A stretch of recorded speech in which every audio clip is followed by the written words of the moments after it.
Da da da ba da da ba da da ba ba ba ba ba ba ba ba ba ba ba.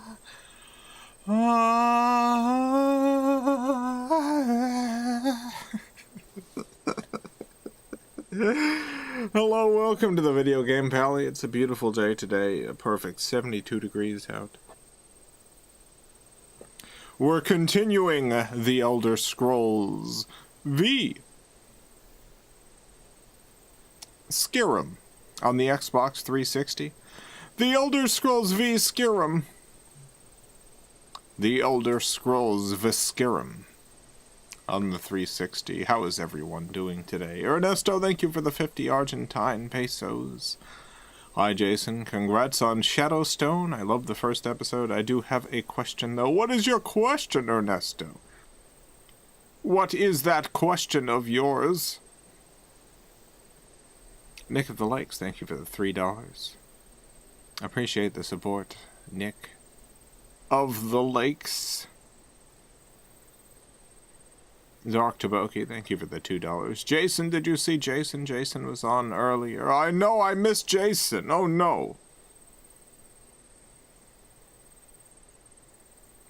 I plan on kidnapping Jason, and this would have been the perfect opportunity. I plan on kidnapping and moving Jason to a compound somewhere. This could have been it. This could have been my time, but I missed Jason. No. Why does it only say 51 viewers on my phone? Yeah, it's a little slow starting today. Some days are slower than others. Ernesto, thank you for the 50 Argentine pesos. Why is leaf brown now? Is that significant? Will that be the secret that unlocks the Stone of Shadow? No, it's just been a little bit, and the leaf is drying out. I mean, I think that happens pretty normally to leaves. They don't just, they don't stay green forever.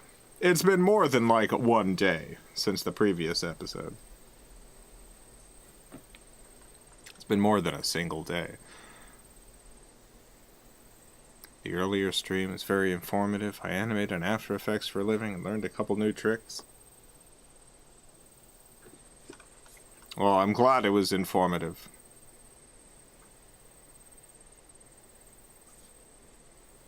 I am not any kind of expert, but I've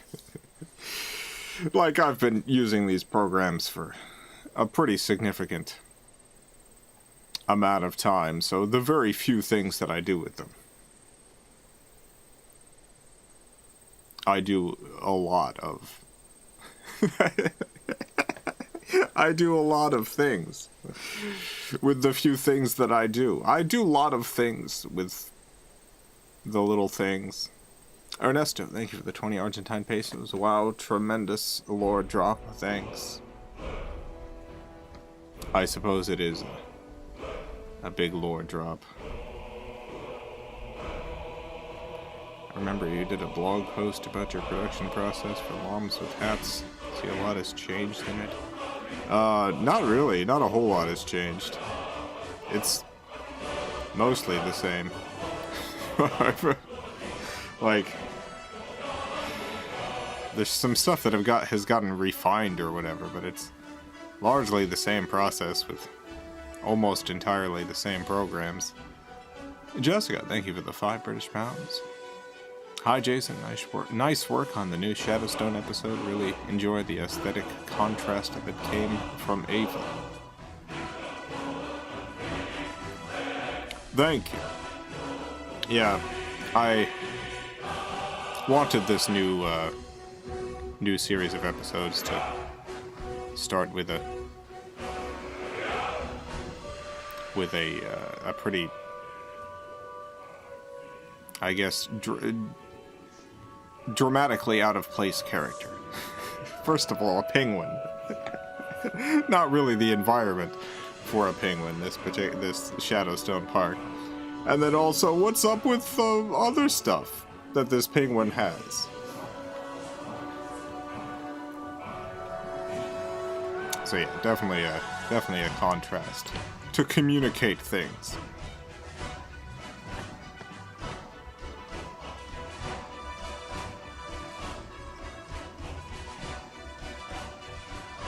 Ernesto, thank you for the 50 Argentine pesos.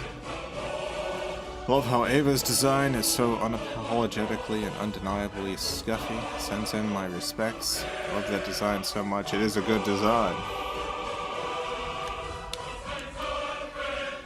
Yeah, my notes to Scuffy was basically, I told them about the character. My notes were basically penguin, a big grump, some other character traits that are spoilers, and so I won't say them here, but Scuffy really nailed it with that design. And also, Noodles. I said, draw a beaver who tells riddles.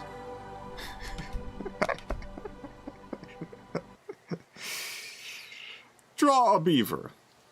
What does riddles?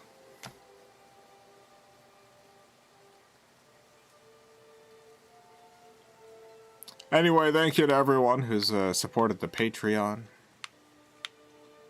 Would not have been able to continue this series without that. Greatly appreciate the support.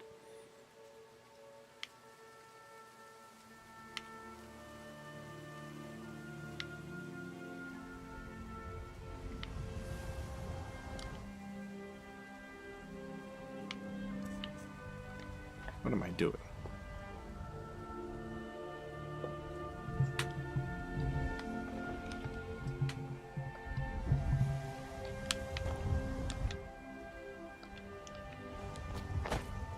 There we go. Deliver proof to Avlustin. I guess I'll do that. Oh yeah, I ended last stream saved right in front of the door with the marker on it, so I wouldn't need to figure out what I was doing last time. Oh, it almost worked.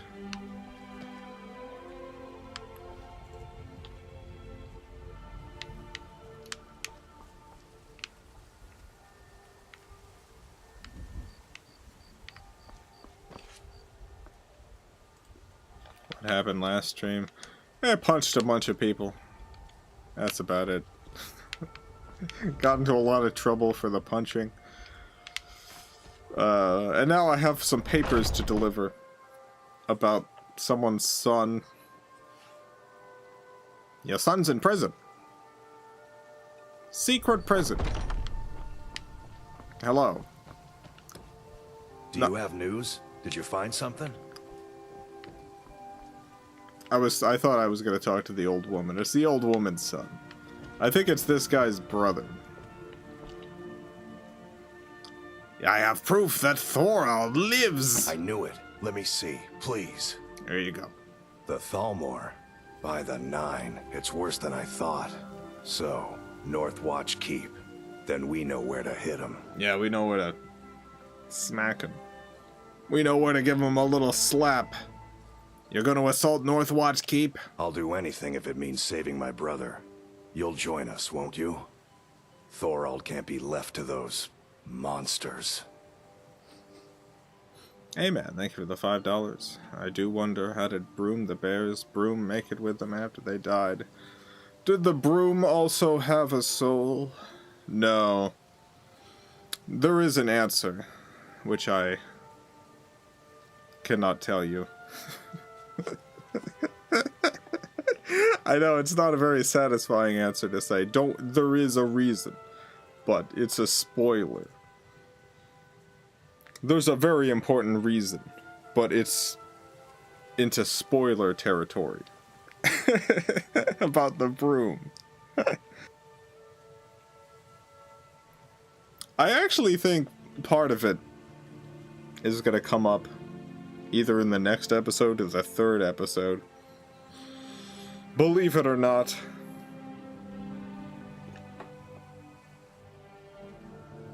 There's a couple things that seem like gags. Best if you didn't mention to anyone that you saw me here. But are actually, like, important plot points. That's not an important plot point, but maybe it is. I'll do anything if it means saving my brother. You'll join us, won't you? Thorald can't be left to those monsters. Jessica, thank you for the £5 British. Feel free not to answer if it goes into spoilers, but I'm curious as to whether or not Darius crossed over between episodes. Actually, nobody knows at the moment.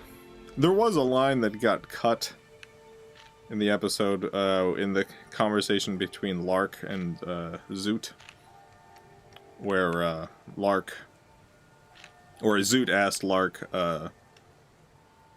if he had seen Darius's ghost around, and Lark said not since the funeral.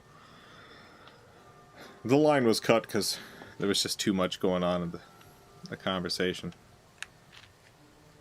So, nobody knows at the moment.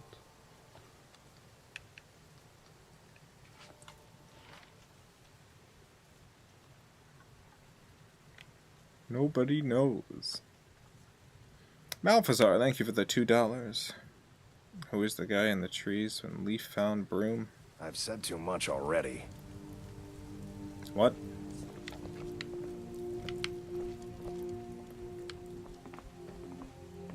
Nah, no one was in the trees. I'm not sure what you're referring to, but I don't think anyone was in the trees. Ernesto, thank you for the 50 Argentine pesos. I was gonna ask about why bears adopt the name of what they're holding in the universe, but I guess that's also a spoiler now. I don't know if it's a spoiler. It depends on how much I want. There's some stuff where, like, I have a reason in my head, but I don't know if that reason's ever gonna come out in the show or not. Do you have news? I'll do anything if it means saving my brother. Thorald can't be left to those monsters. I keep trying to have a chat with this guy, but I'm getting a lot of super chats. I mean, feel free to keep them coming. Philip, thank you for the 5,000 Chilean pesos. Noodles and Leaf made me laugh so hard. It was a fantastic episode, a great return. Glad the Patreon support's allowing you to continue Shadowstone Park. Looking forward to it. And Vulo. Yeah, I'm pretty happy with how things have turned out. There's always the little fear when I start working on stuff that this is where it all falls apart. It's not gonna work. None of it's gonna be any good.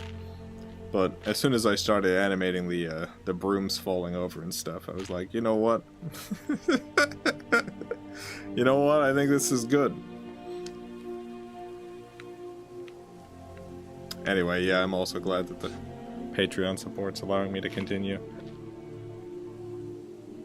Speaking of which, if you join now, you'll be thanked in the next episode if you're at the $10 and up level. Or you can just join. If you didn't mention to anyone that you saw me here.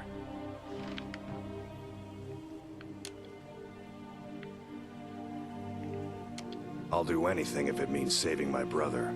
You'll join us, won't you? Thorald can't be left to those monsters. I guess I will. Of course I'll join you. I'll round up what men I can and meet you outside Northwatch Keep. We'll get in and out as fast as possible. I'll see you there. Great. Malphazar, thank you for the $5. Guy in the background, standing in the trees, staring at the camera. His eyes made me uncomfortable. Too many holes. Oh, I think that's a computer virus you have. I've had similar viruses. I think that's just a computer virus. The only computer virus program that's going to get rid of that is the McAfee one. McAfee himself haunts it now, and he's really good at getting rid of those things. Jessica, thank you for the £2 British. Zoot, Sapphic, Icon, Woo. Yeah, I guess I can tell all of you.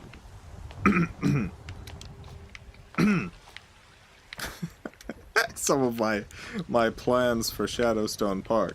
I do have an episode planned down the line. There's gonna be a good number of episodes. Dragons? No, it's gonna be a good number of episodes. Like, I imagine I'll be doing Shadowstone Park for more than a year.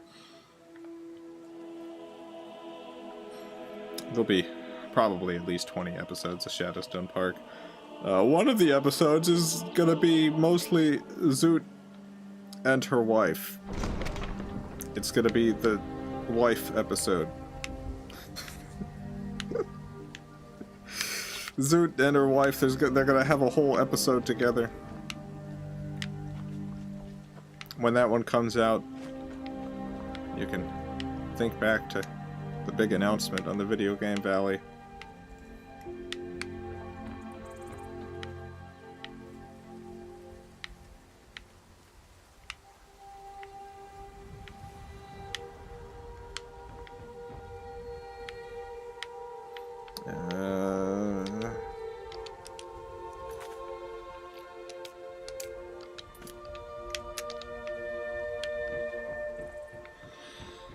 Alright, let's go to the keep.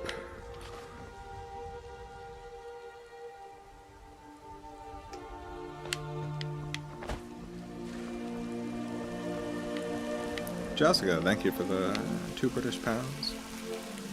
Is Zoot's wife a Pikachu? That's a very good question. You know, anyone who's married could be a Pikachu before it's confirmed that they're not a Pikachu. So that is an important question. I'm gonna say probably not, but you never know, Zoot's wife might be a Pikachu. Until you see Zoot's wife, there's nothing saying that she's not a Pikachu. There's no currently available information that says that Zoot's wife is not a Pikachu. It's dark. I don't want it to be dark.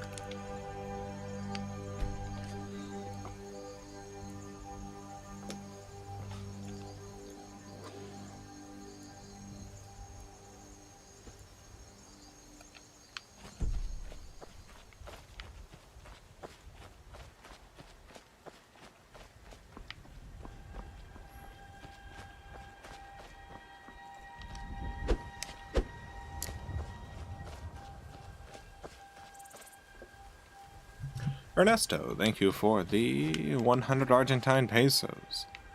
Some more notes on the episode before I go to sleep. I love how Broom is already referenced in episode 2.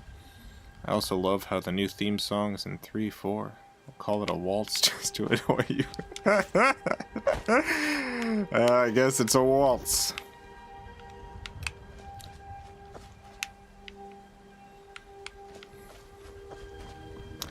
Yeah. I had the escalating bear joke gag stuff planned back then, and I'm glad I've been able to carry some more of it out. More bears in the future.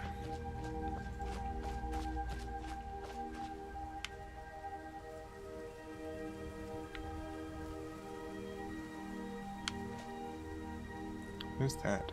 Is that Slender Man?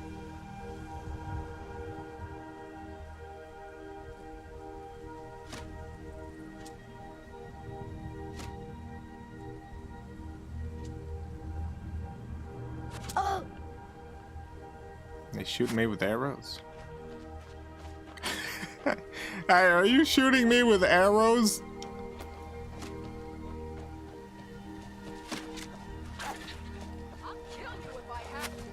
I think they're shooting me with arrows. Stop it. Jeez.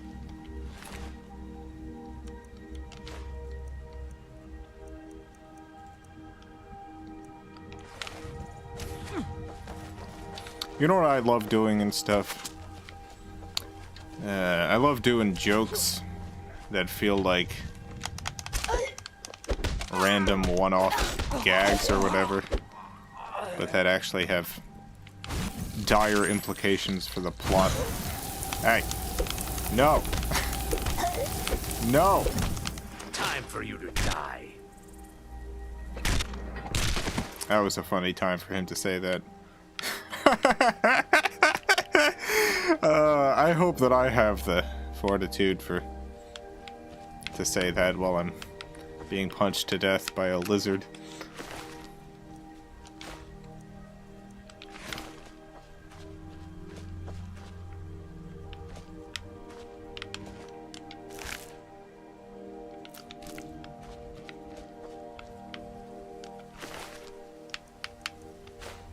Wine.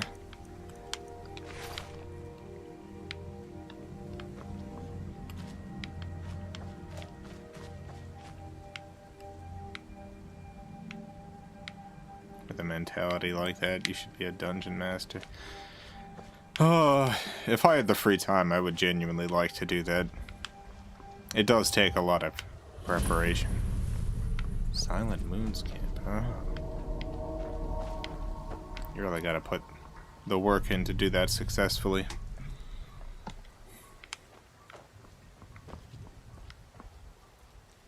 Cheese wedge, potatoes, leeks. I'll take it.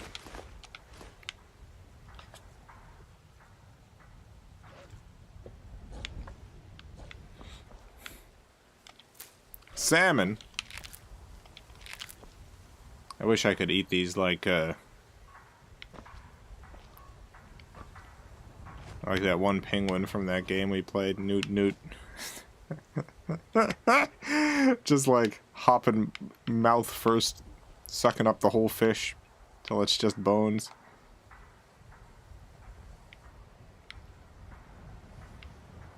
Ping you. Yeah, ping you. Ernesto, thank you for the 50 Argentine pesos. By now I've just learned to panic after every seemingly random joke.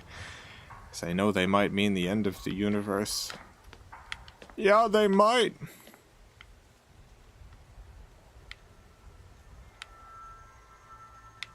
There's a couple of things in Shadowstone Park.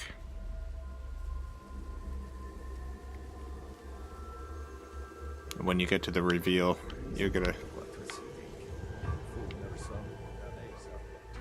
maybe wish it wasn't revealed. I was talking to Scuffy about this. I went through a mental list of like all the hidden things that are going to be uncovered throughout the course of Shadowstone Park, and like I hadn't realized until going through that list that every single one of them was extremely depressing. Like not intentionally. I didn't intentionally do that, but what a sad reveals. I'll rip your heart out.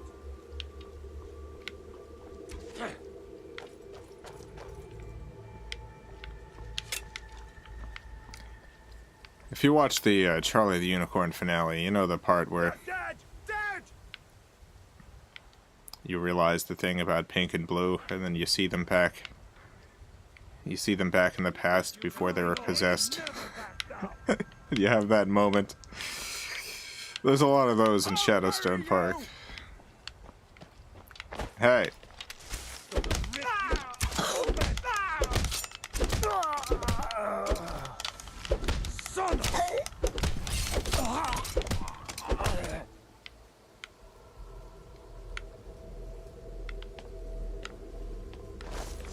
Oh, wizard. Oh no. Stop. Stop. Stop. Stop. Alright, I think he stopped. Oh, a lockpick.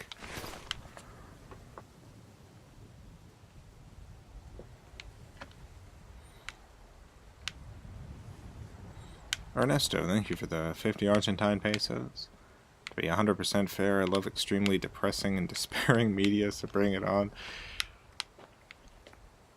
I think things will be hopeful in the end of Shadowstone Park. There's just a lot of depressing stuff that you gotta get through to get there.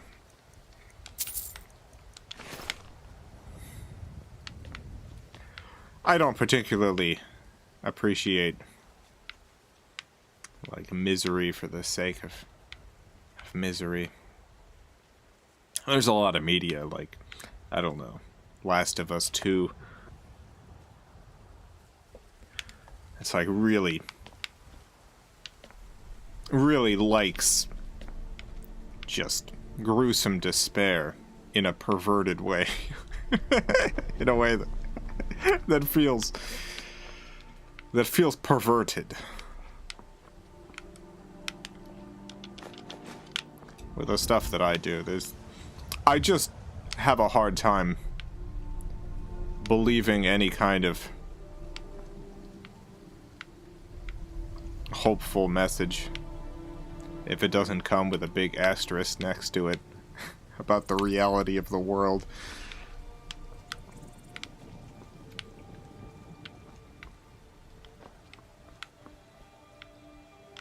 Notes on the Lunar Forge. Light armor forging. Oh, my smithing increased by looking at the title page here.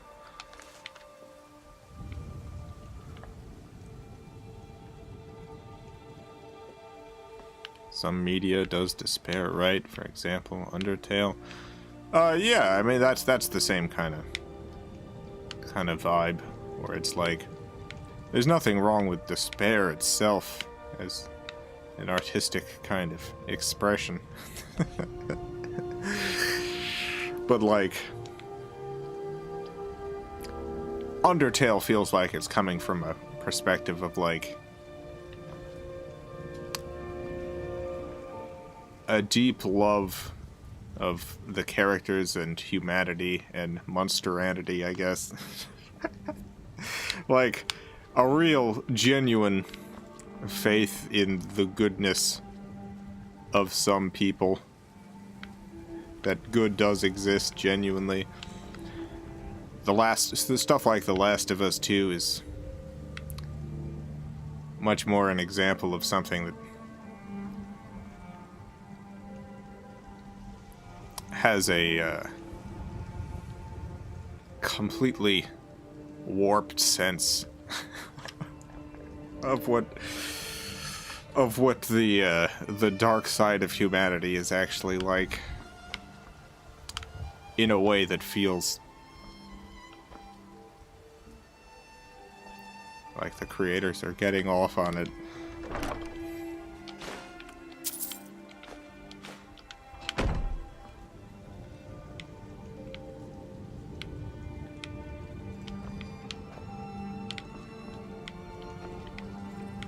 In terms of miserable media, Berserk is a prime example that I also deeply love.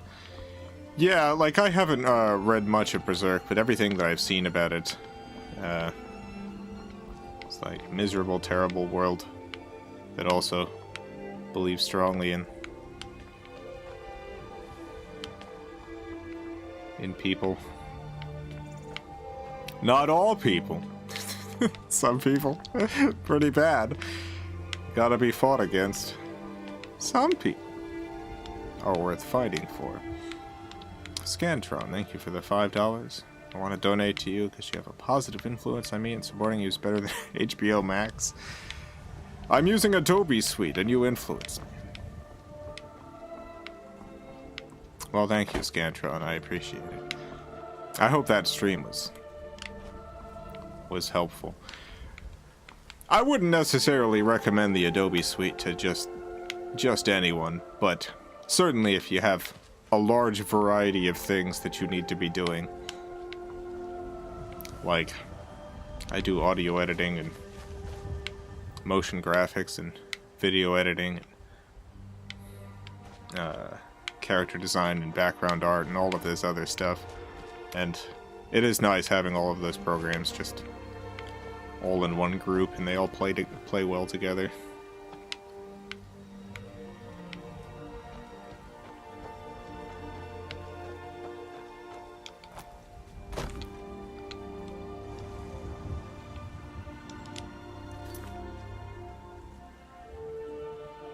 Alright, we gotta go to the North Keep. North Keep time! Let me take a sip of my ginger beer.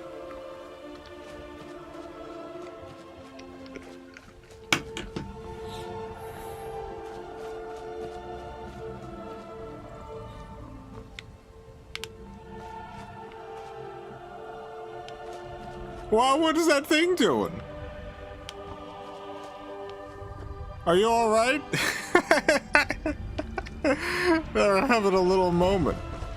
The little mammoths. Alright.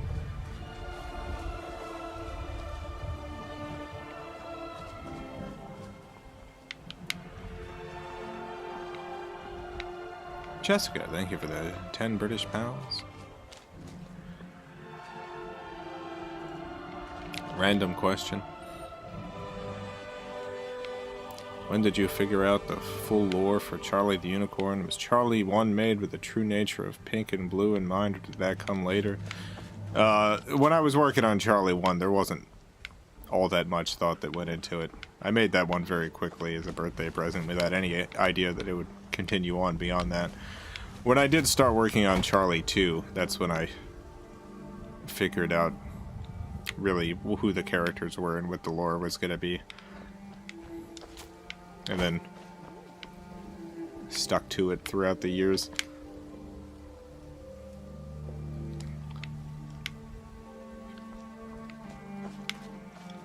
I initially thought that there would be many, many more episodes, so, like, there isn't a whole lot of stuff in Charlie 2 outside of, like,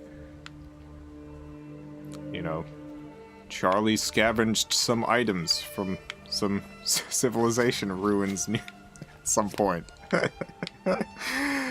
And, you know, Charlie 3, it's like, oh, there's a destroyed city underwater in the background of this song. Stuff like that, but if I had known it was only going to be 5 episodes, I would have snuck a few other things in there.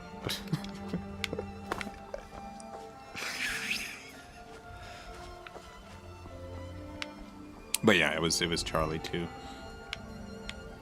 Ernesto, thank you for the 50 Argentine pesos. By the way, that HBO Max comment by Scantron reminded me. Did you know Tuca and Birdie is finally there? I want your takes on Season 2. Ernesto, thank you for the 20 Argentine pesos. Scantron, sorry. Scranton. Yeah, I've started watching Season 2. It's very good. Watching something like Tuca and Birdie, I think about so many other animated shows. Any, like, you know, TV animation in general, and how embarrassed they should be about how good Tuca and Birdie looks. Oh, ah!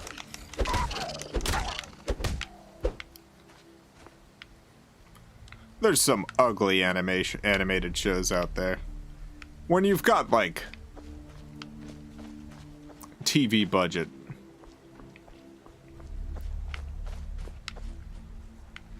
some of that budget should go towards making the show look good. No, not everyone can be a Lisa Hannawalt, but it's wild how many shows don't even get close to looking interesting.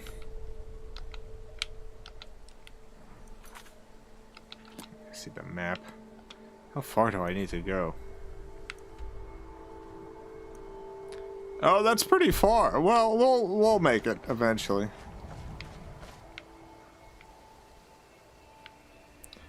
Dr. Boki, thank you for the $10.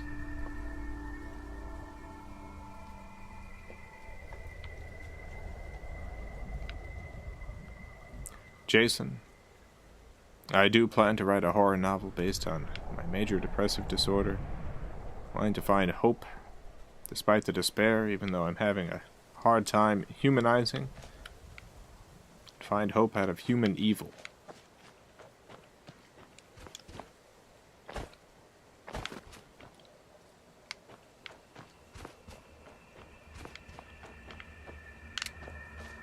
Yeah.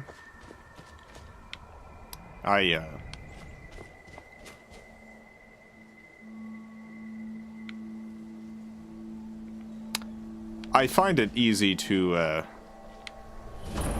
oh.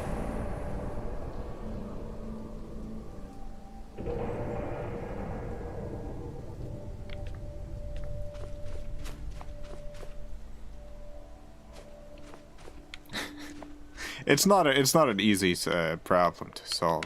I wish you luck with that, Dr. Bogey. I wish you luck with your project.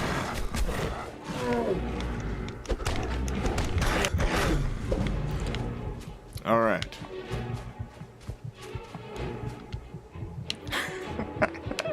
All right, I should probably take this potion of healing and run away.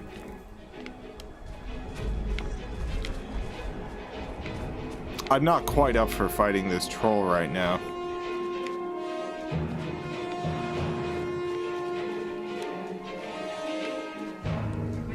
I need more health potions. Oh, I guess I have my healing spell. I should probably use that sometimes.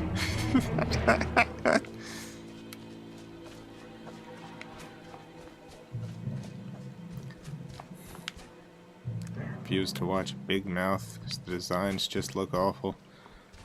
Yeah, Big Mouth feels like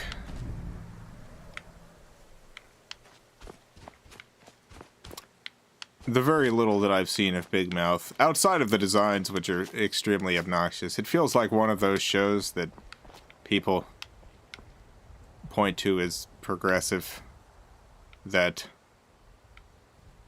is actually going to feel extremely out of date in just like 10 years. It's gonna... There's a couple of like media, a couple of pieces of media like that that presented themselves as progressive that really went out of date pretty quick. I felt like one of those.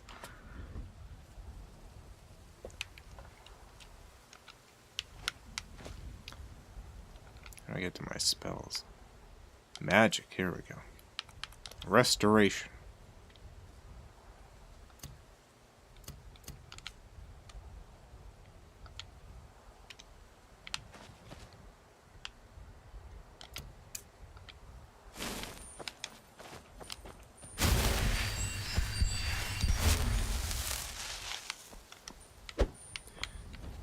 I guess I could do this.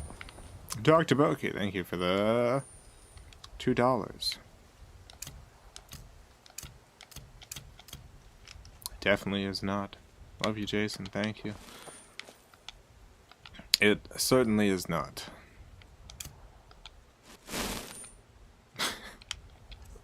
Appreciate the support, Dr. Bokeh. How do I unequip this?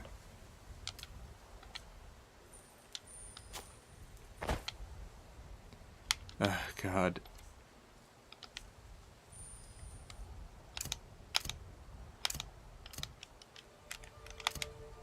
Aha!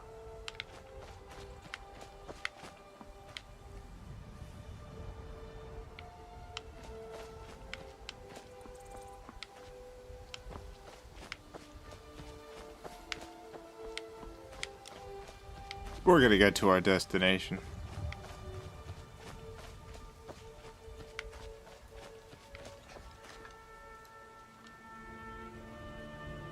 Tron Together is a show with generally good animation, but then a lot of the writing is aged like milk writing. I mean, Drawn Together was like written to be offensive even at its time. Like that was a big part of the design. So that's I think yeah, it's not a huge surprise.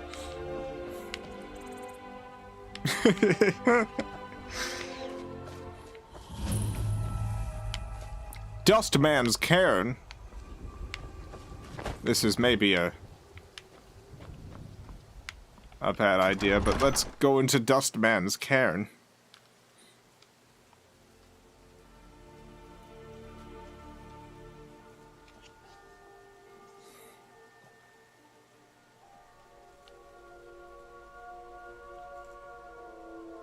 Have you watched Infinity Train? Yeah. Infinity Train was an interesting show because of how good the first 3 seasons are and how bad the 4th one is. Like, just from a conceptual level, it's interesting thinking about what on earth happened. And really...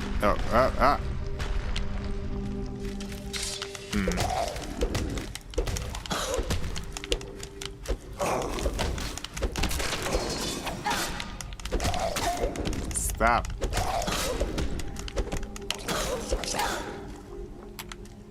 Let me try healing just a little bit.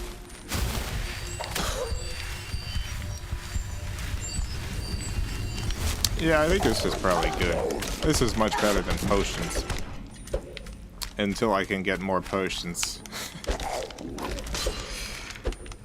I'm charging up more punches.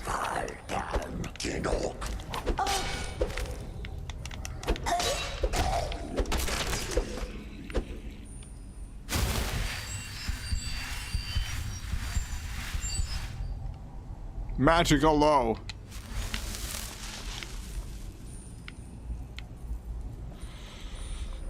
My magica, no.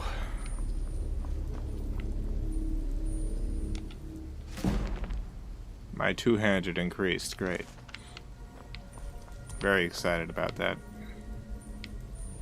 Our idea was to make a 4th season a lighter stopgap before going to a darker place in season 5. It just... The entire thing, like, even with the idea of, like, going with a lighter season, I just didn't think the arcs were very good. I didn't think the characters were all that interesting, or it just didn't feel like a compelling season. And given the contrast between that and the previous seasons, which I thought were very successful,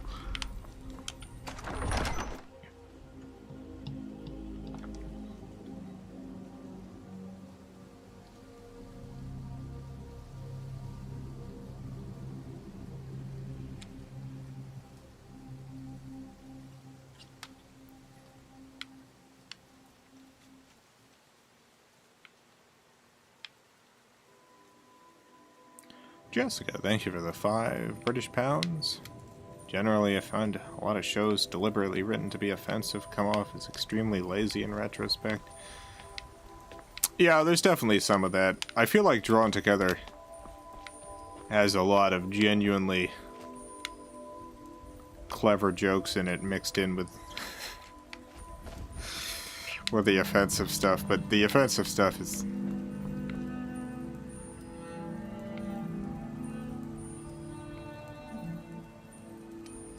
pretty wild.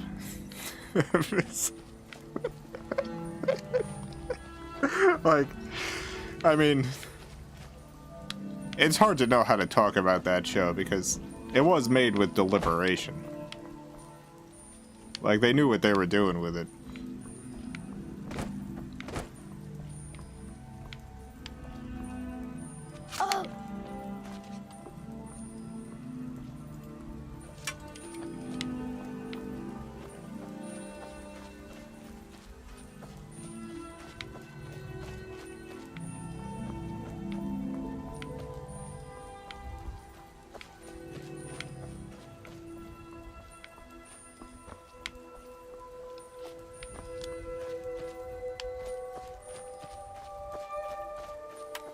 Drawn Together steered hard into the realm of shock humor. I don't think it steered into it. I think it started there and ended there. It went around in a loop.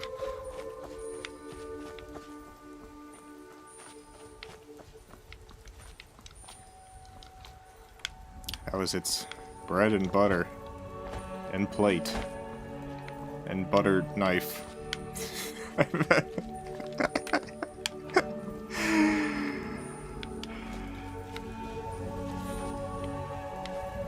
Like, I'm definitely not a Drawn Together defender. I think any criticism you can have of that show is completely reasonable. It's not, you don't have to look very far to To find stuff to complain about with the show.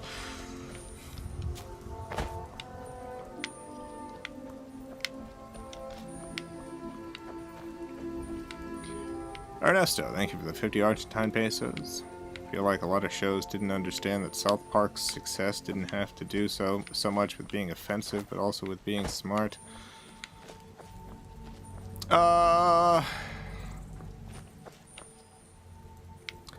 I'd say a lot of South Park's success had to do with being smartly shocking.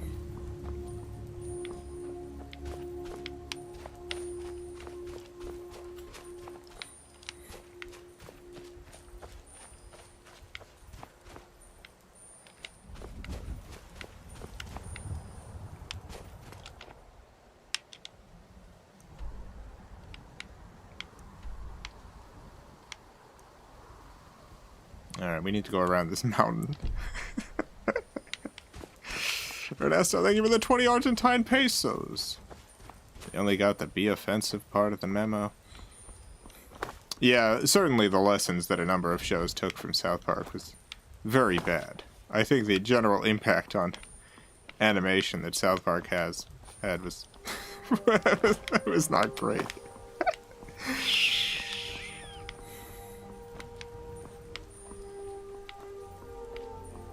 I feel like South Park hits story structure a lot more, even if a lot of the episodes are mindlessly contrarian. Yeah, I think the creators understand story structure. They understand comedic timing and the structure of jokes.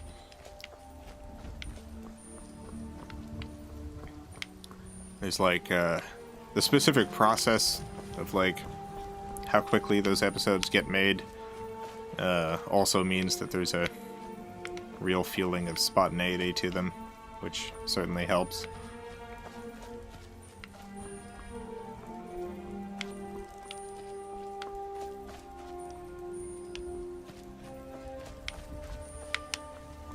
I feel like the main thing that's hurt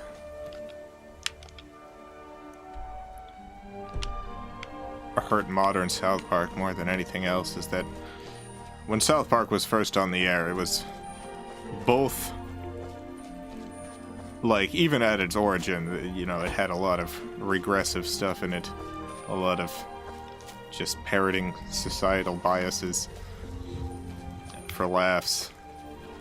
But it also made a number of pretty powerful people and groups angry. So it was like, it was both defending the status quo and fighting against it at the same time, just on different fronts. And, I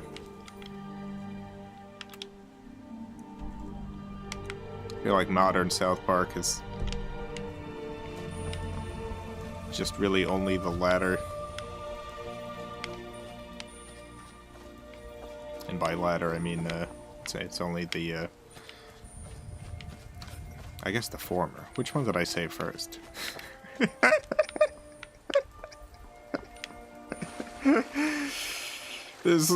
I can't think of, like, when was the last time the Catholic Church got angry at South Park?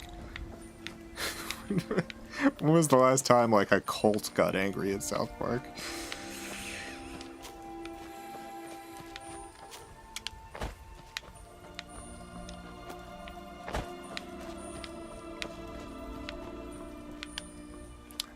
I think The Venture Brothers is an amazing show that went from being a typical Adult Swim 2004 cartoon to something very special. Yeah, I think even from the beginning it was, like,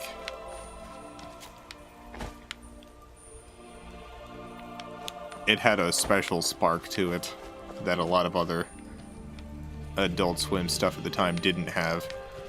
But yeah, that is definitely one of those shows that every season, in my opinion, evolved and got better than the last, and like a lot of the worst elements of the show got left behind, which is pretty unusual for stuff like that.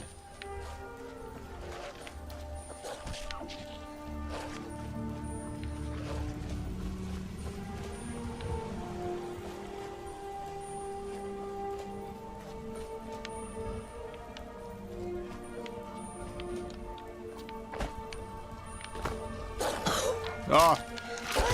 Wolves!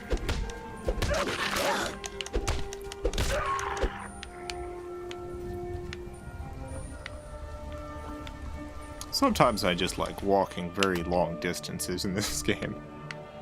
Like, there's really no reason why we should be taking this journey right now, but that's what we're doing. Moral Oral was pretty staggering at how much each season jumped in quality. That was a great show. Moral Oral. If anyone hasn't seen Moral Oral, I highly recommend Moral Oral. I should save the game before doing this jump, because if I die, we haven't saved yet.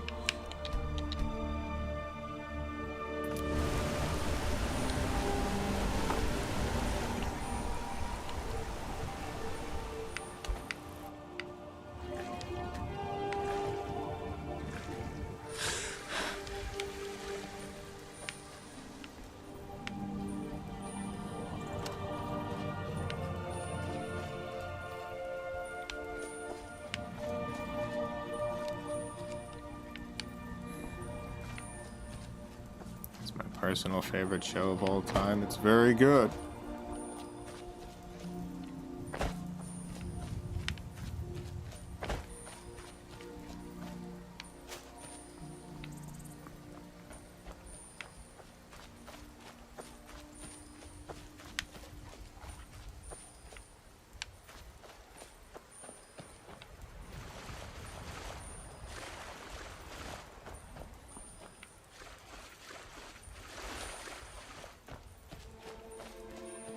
I'm amazed by how much it dipped in quality as Rick and Morty.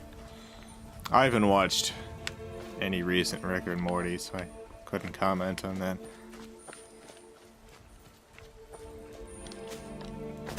I mean, I guess I... Oh! Oh, saber cat. Oh no, another saber cat.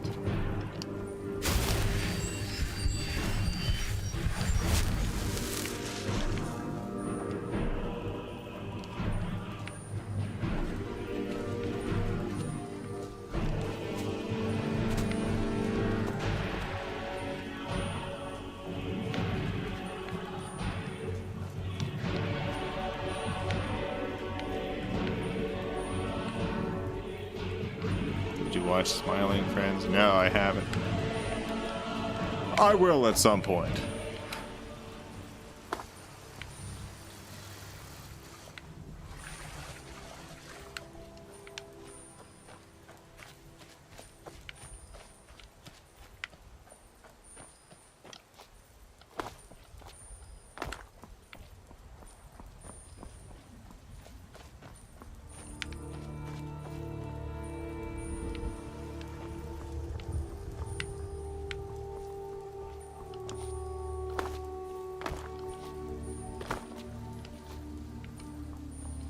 I think the moment I stopped watching Rick and Morty was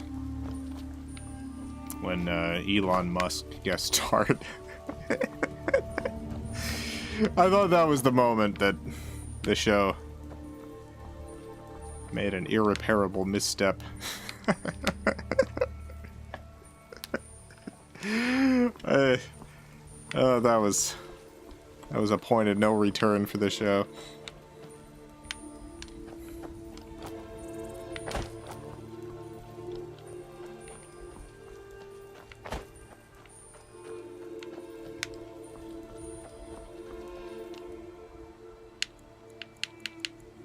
I want it to be light again. I'm gonna turn the light on, 1 second.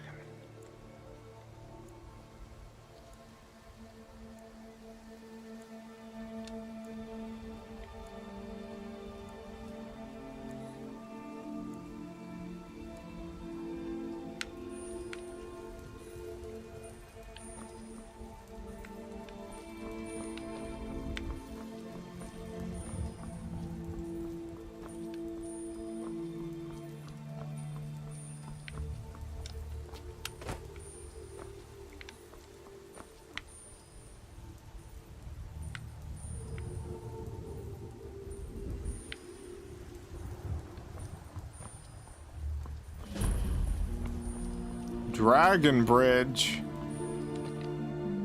Well, this is not where I want to be, but that's fine. It's on the way, I guess. Hello! Anyone here I can punch? Make yourself useful and chop up some firewood. There's a few coins in it for you. Sounds like you're having some trouble with your wife? What? What? Why can I say this? Why can I tell this man sounds like you're having some trouble with your wife? He didn't say anything to me about his wife. There's been nothing about this man's wife.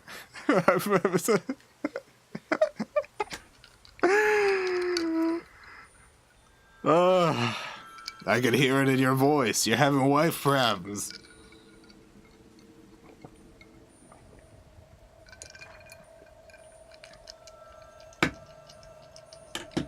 It's a weird time where Musk was a guest star in Rick and Morty, The Simpsons, and South Park almost at the same time. Was Elon Musk in South Park? I could see him being on The Simpsons. That seems like the sort of soulless decision that a show would make.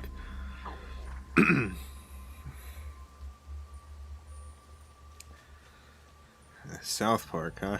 Uh-huh.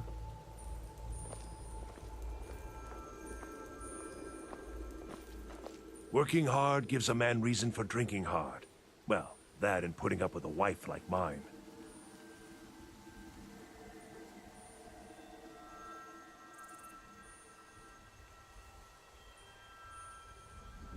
Her name's Olda. If you've met her, then you probably already know what I'm talking about. I swear that woman is the most spiteful shrew in all of Skyrim. I think there's a chunk of ice where her heart ought to be. All right. Help! I'm being attacked!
Oh, my mic did go on. I don't know why that happened. Sorry, my mic got disabled. My apologies. I don't know how long that was gone. Did I read your super chat, Ernesto? How long was my mic out? I've been talking this whole time.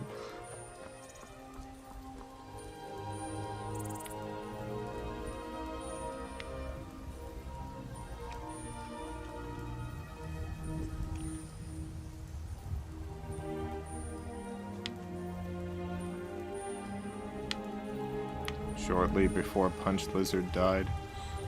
Shortly before. Exactly right when you started punching. So you didn't get to hear all of my stuff about how I'm the wife defender.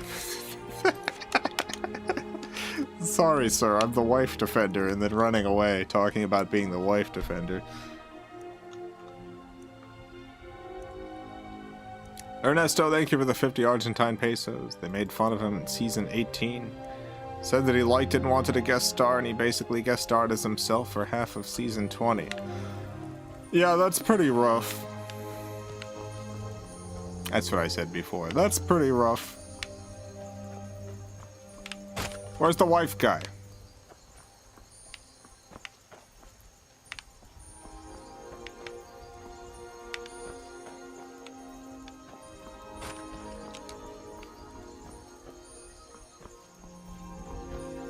Seen some mean-spirited folk. You punched your mic loose. I punched my mic loose. Where's that guy? Where's that guy? Would have a wife? Where'd he go?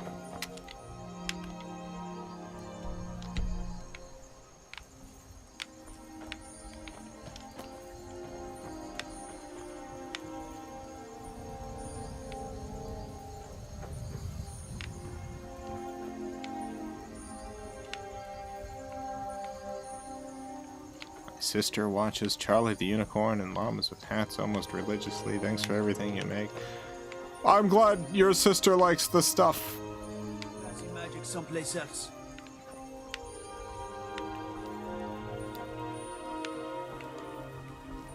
Appreciate you both watching. Alright, I guess I'm just not gonna punch this guy anymore. I mean, I did get into a lot of trouble as the wife defender. The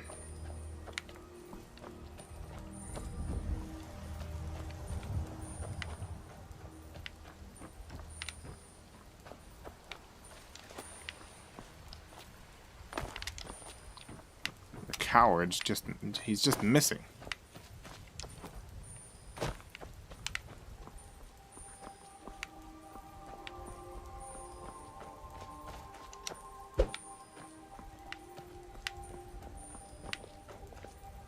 Well, next time I come to this town, I'm beating up that guy. I'm just letting you all know.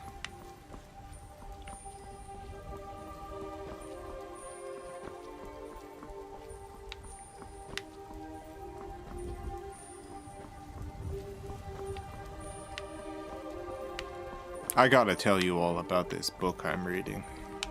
I know people love talking about novels on this street. People love discussing novels, but I really gotta talk about this. I've been reading through the Three Body series. Remembrances of the Earth series, I guess it's called. The first one is called The Three Body Problem. It's a series about, I guess, aliens are coming to Earth. There's aliens coming to Earth, and they're not particularly, well, they're planning on killing everyone. That's the general concept. That's the blurb on the back of the book. I was reading The Three Body Problem, and I got, I mentioned before that I just got this vibe as I was reading it. I was like, I bet this is one of Obama's favorite books. I've only gotten this vibe once before, when I was reading The Power.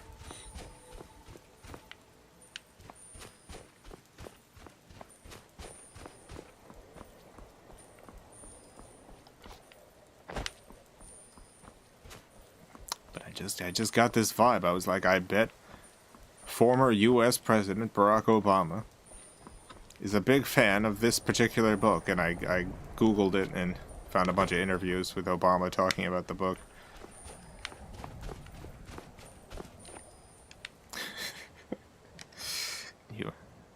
Do you equip the healing when you aren't using it? Yeah, I guess so. I mean, maybe. Take this and hold on to it. I'll be back for it later. I'll pay you good. Don't lose it. No time to talk. Snitch or double-cross me and I'll kill you. I mean it. Death is highly overrated.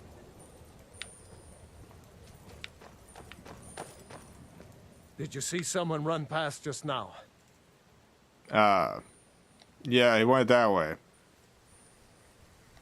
I presume this hide armor of the minor squire belongs to you. Yes. How did you get this? Never mind. Here. It's not much, but it's something. I'm going to track down that thief and murder him. Well, it's not my problem. I don't want to deal with any of this. Oh, there we go.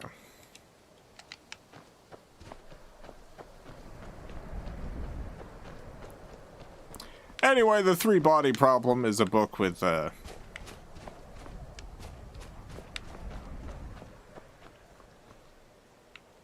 understand why it's popular. I understand why people like it. Personally, I had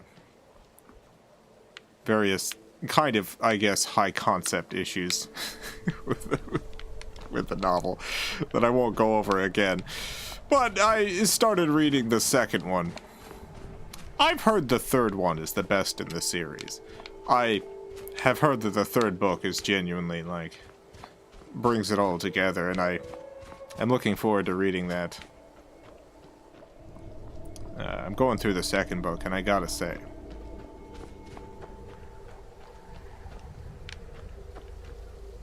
it's pretty rough. It's got a couple of pretty bad problems. For one thing, I feel like the first book, it had a number of pretty reasonably well-written women characters. And the second book, like, there's one woman at the beginning who's unnamed and then immediately gets hit by a car. And then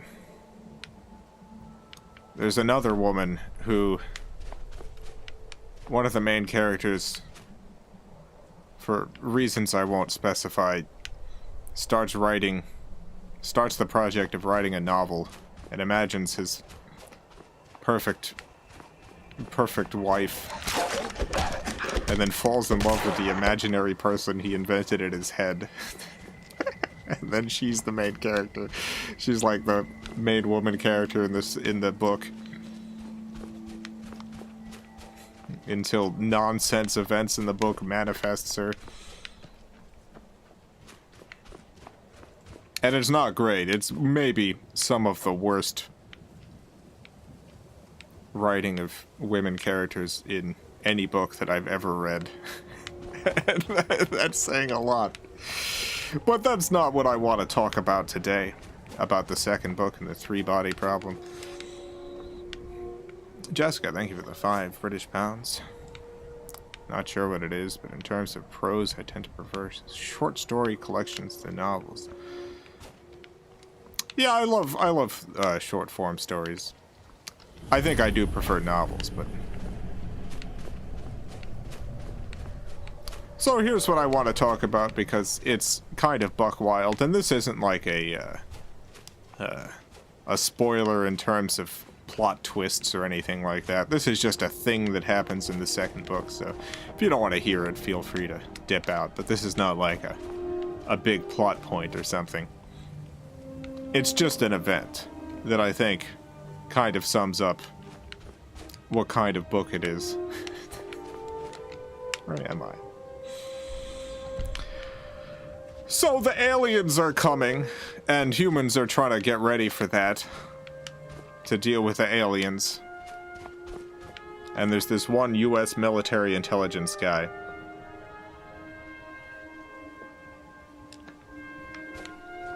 Maybe that woman was intentionally written terribly. Well, I mean, there is just that one, and all the other minor women characters who show up are also written bad.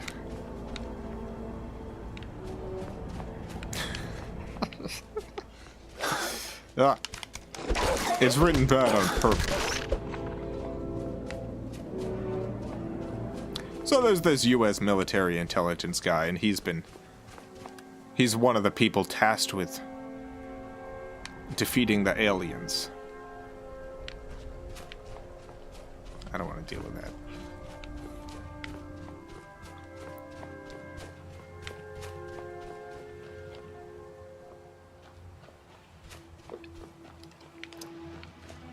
So, you seen any of the Marvel films? You seen the scenes in which Nick Fury goes to add someone to the super team?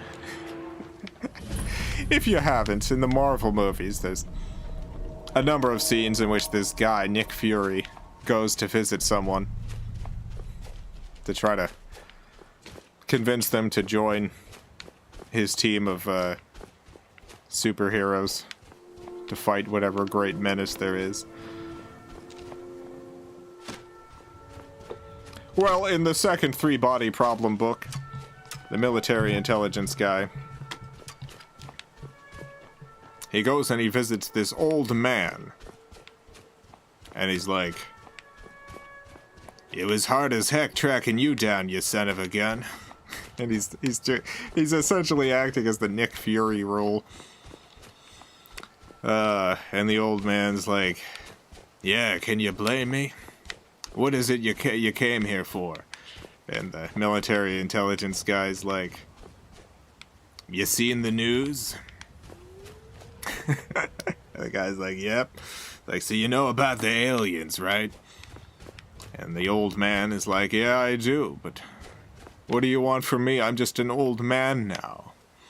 And the military intelligence guy is like, "What I want? You gave me a whole lot of hassle back in the day.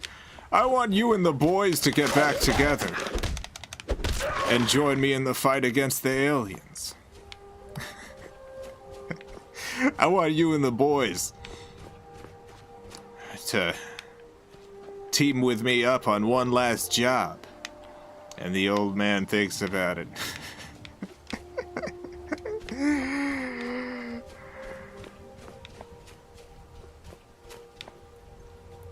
It's at this point that the book reveals that the old man is Osama bin Laden and the boys are Al Qaeda.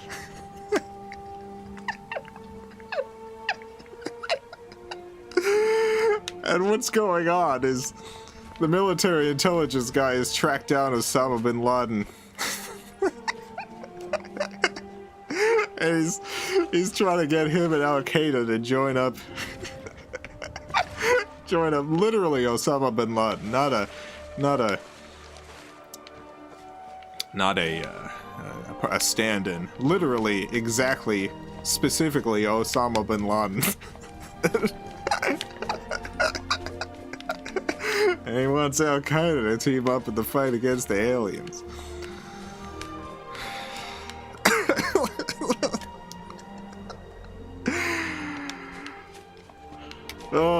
This is not played as a joke. This is played as like some sort of deep thing that's going on. Some sort of like thing that's supposed to really make you think about something.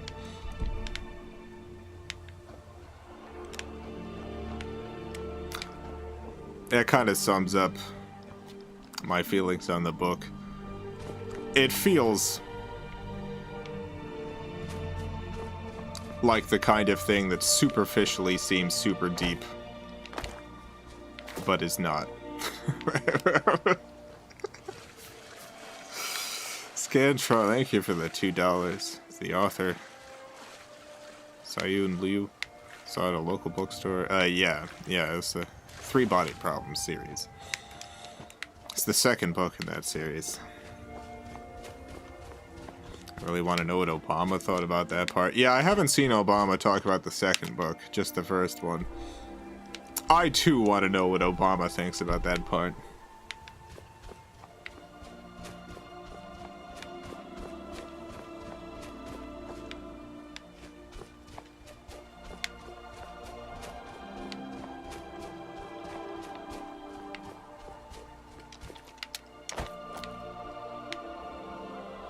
This was written before Osama bin Laden was captured and killed. So the author apparently believed that Osama would have escaped that, which... Also, the author talks about how beautiful Osama bin Laden's face was, which is interesting. The man had the most angelic face. A face you could really trust. A face you couldn't help but like when you saw it.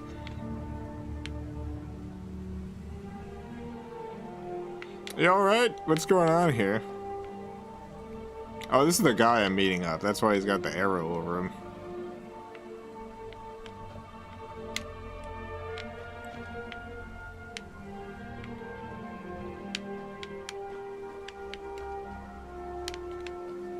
Hello.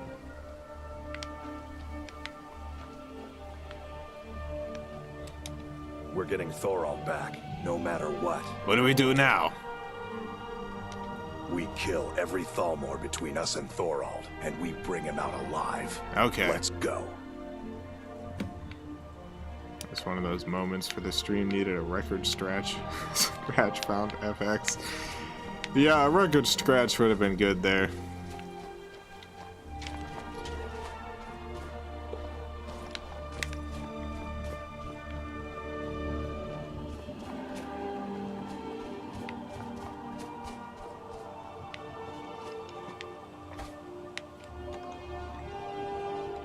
I thought the book was about physics or mechanics. This what you want? Yeah, it's got a number of physics things as like a part of its science fiction.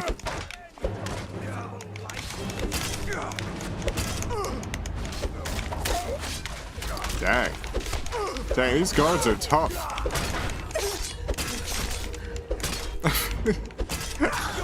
Hey, this pension's not doing a whole lot.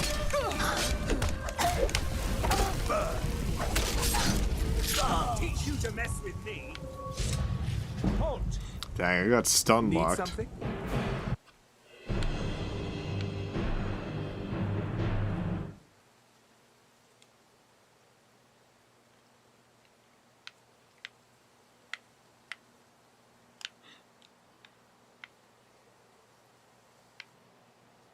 Nick Fury recruited Osama bin Laden to join the Justice League. That's what Nick did.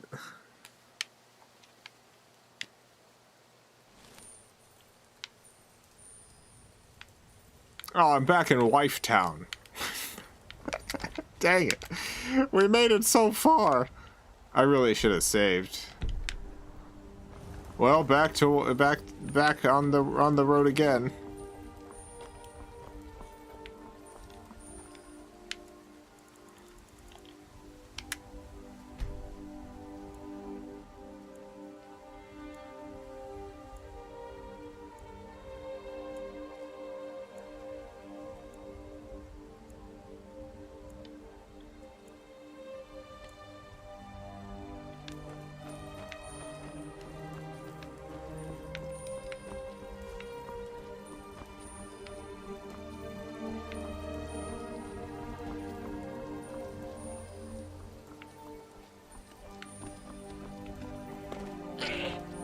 Fast travel now? I don't think I can because it loads a previous save, so you can't just fast travel to where you were.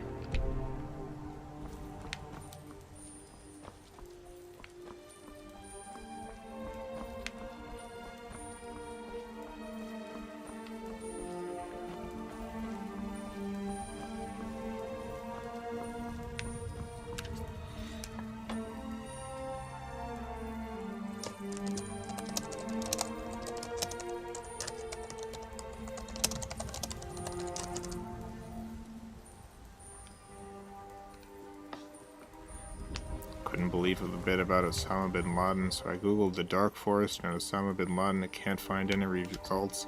I don't know what to tell you if you Google literally just that.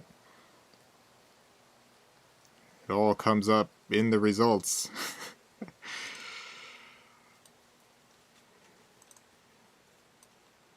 Maybe you misspelled Osama bin Laden?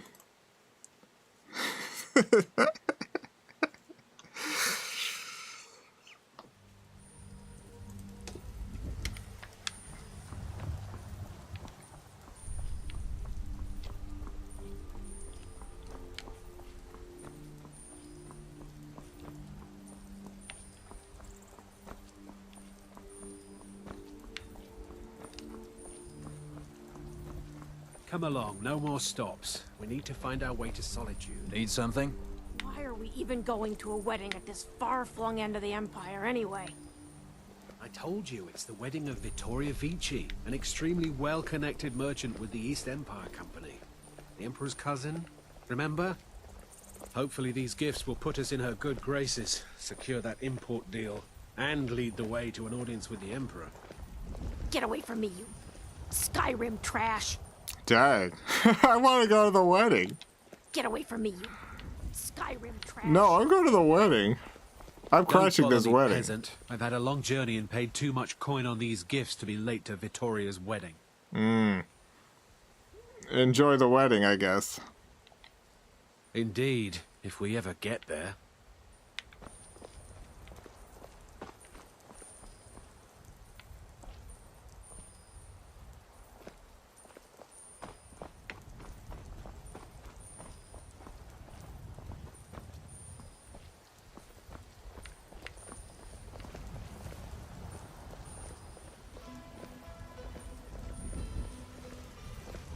You're planning to do many parts of the Fall of Shadowstone Park? Yeah, there's gonna be like 20 episodes or so. It's a good amount of episodes. Glad you liked the first new one. Nemros, thank you for the $5. Jason, please forgive me. I said I googled using Bing. Bing returned nothing about it. Let's see. I think it might have been.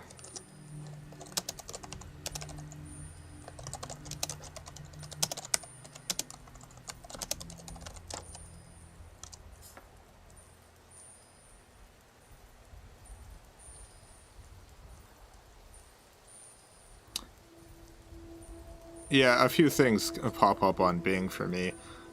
Like the Osama bin Laden in popular culture page. If you put stuff in quotation marks, you generally get better specific results. As opposed to, like, a bunch of nonsense getting thrown in with each individual words.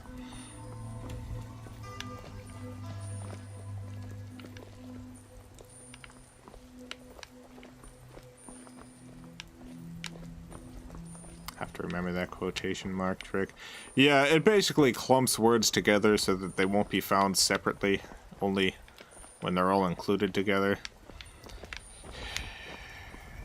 That and using the plus sign on words that you require to be included in the results. Stuff like that can help you deal with just bad search manipulation by nonsense websites.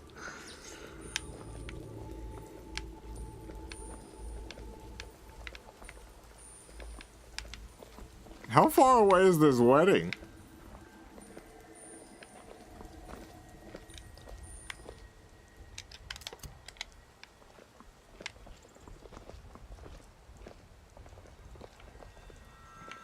I really want to go to this wedding.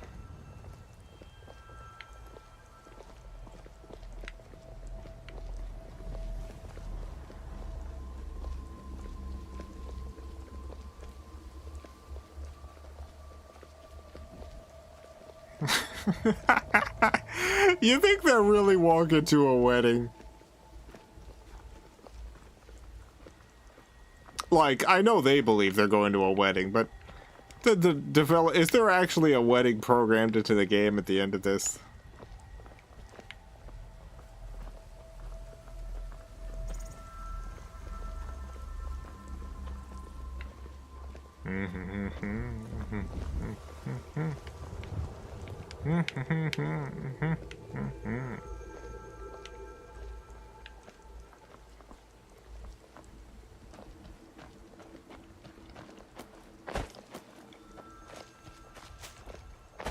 It's in solitude, so it'll be a long walk.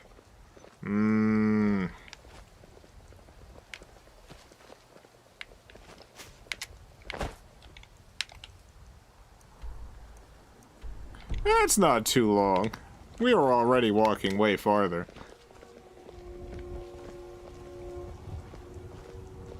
Sometimes you just want to take a nice walk with a bunch of people.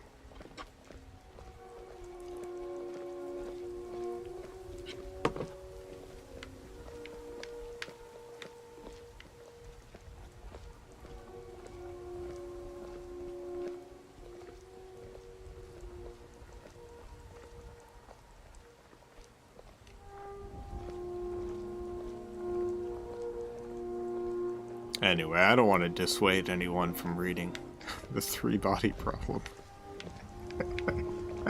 If it seems like the kind of book you would enjoy, by all means, pick it up. Just because former U.S. President Barack Obama loves the book doesn't mean you can't check it out and enjoy it.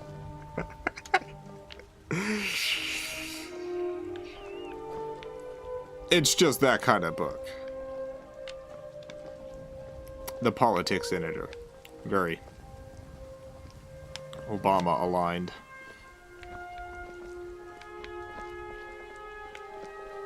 And by that I mean, very much seems to be. There's this vibe I get from it. Where it's like, some of the very minor, like, antagonists of the story are environmentalists blocking the progress of human innovation, things like that.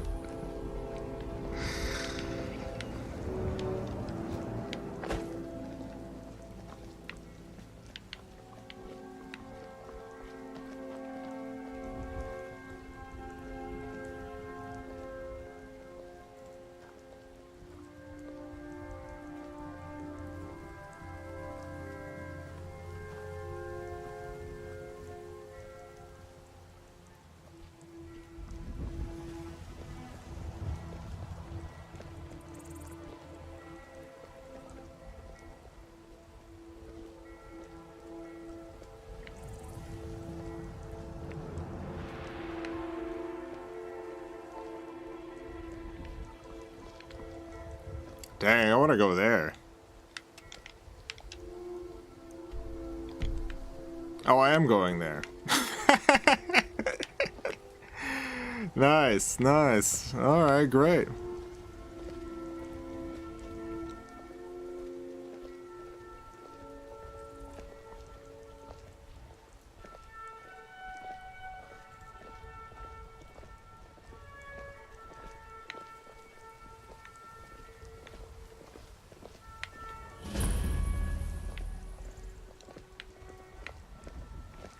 Following the wedding party. Going to a wedding.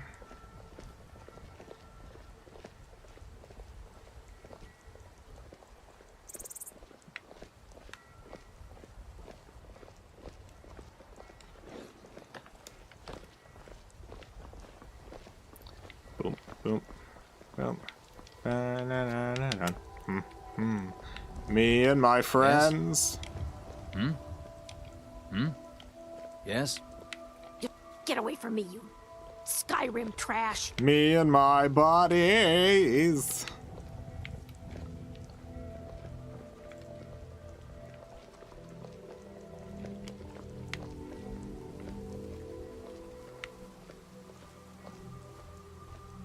Very curious where they're going, because it's not the way to Solitude's front gates. Oh, well, let's see where they end up then.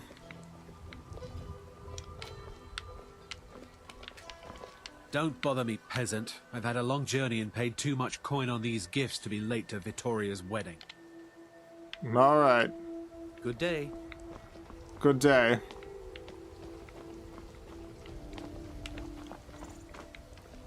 Don't bother me, peasant. Don't bother me, peasant.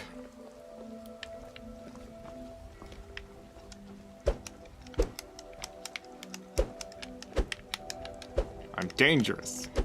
I'm a dangerous peasant. I'm after you.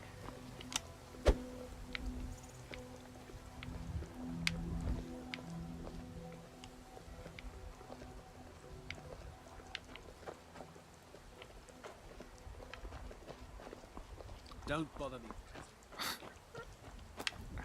Oh, here's solitude right here.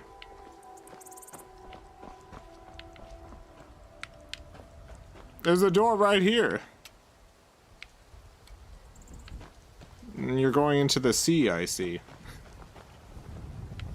No.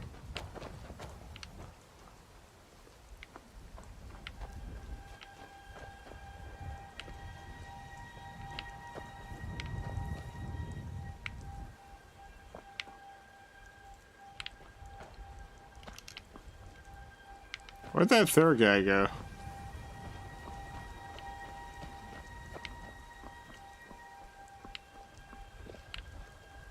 Where'd that guy go? Oh. I've had a long journey and paid too much coin on these gifts to be late to Vittoria's wedding. Where the heck is he? Oh, there he is. Oh, he had been hiding. Ben, thank you for the 5 Australian. Keep it up. Thank you, Ben. Thank you, I will. I'm gonna save here. Just walked a long way.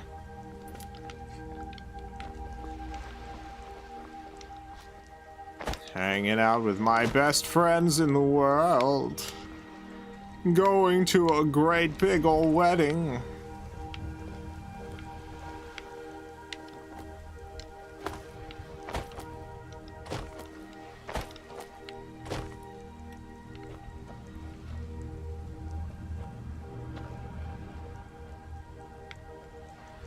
I'll tell you some more about this second 3-body book. Once again, if you don't want to hear anything about it, I apologize. Maybe tune out the next couple minutes. Oh, they're on their way. Oh, where are they going? Oh my god. Oh, they've stopped. Don't bother me, peasant. I've had a long journey and paid too much coin on these gifts to be late to Vittoria's wedding. Mm-hmm.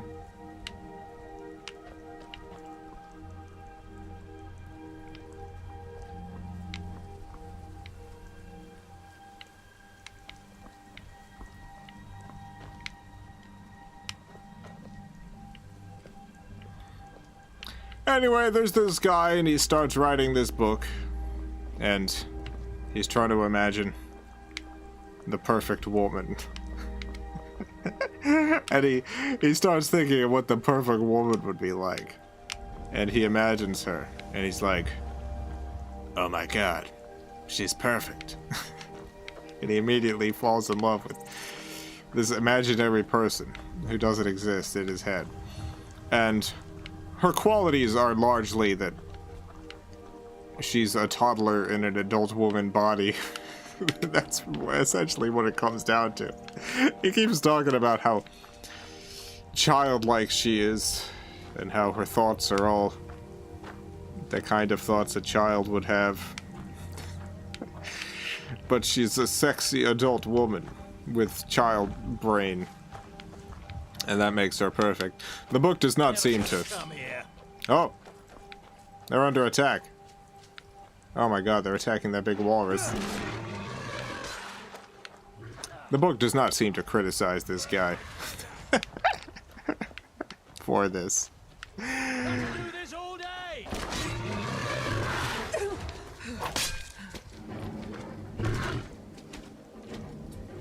Victory is yours! I submit! So anyway, the aliens, for whatever reason, decide that this guy who is hopelessly in love with his imaginary child wife, the aliens decide, this is him. This is the one guy who can stop us. And so they send a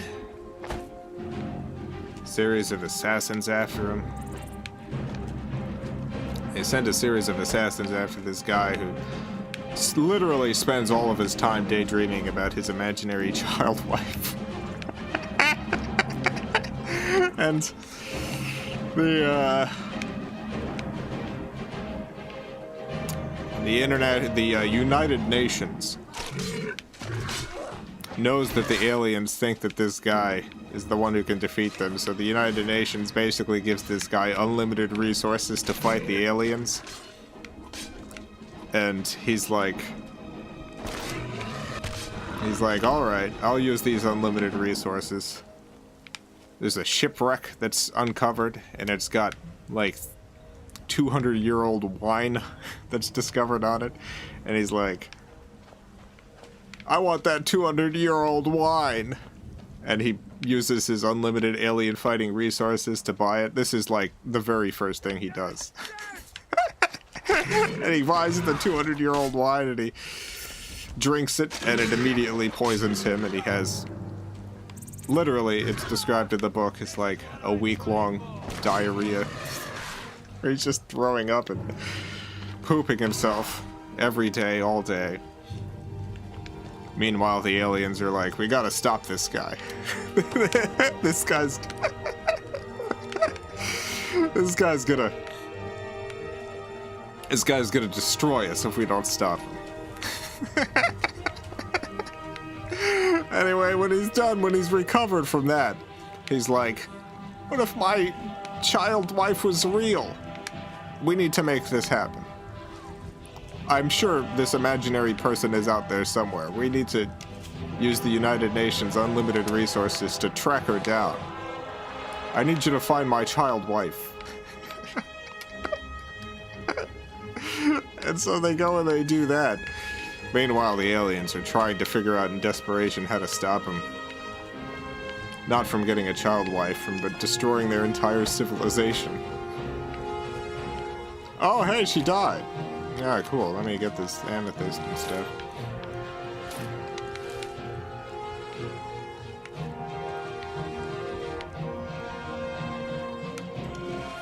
Book seems to be pretty bad. Yeah, and it's all written as though it's like extremely deep and insightful. But like when you stop and think about what's actually going on. Oh, the noble Horker in their attack formation. Where are the other guys? I want to find the other bodies. I'm sure they're dead.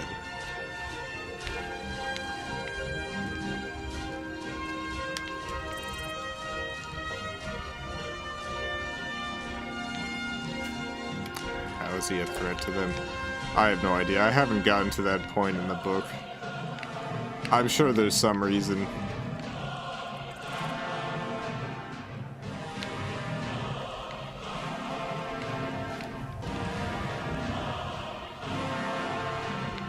We never got to the wedding. And I think the other people are just gone now. I think they've just disappeared. I want to find that guy, because that guy had a lot of stuff on him I can steal. That bodyguard was pretty bad. What was that book again? The Dark Forest. It's the second book in the Remembrance of the Earth series. The first one is the 3-body problem.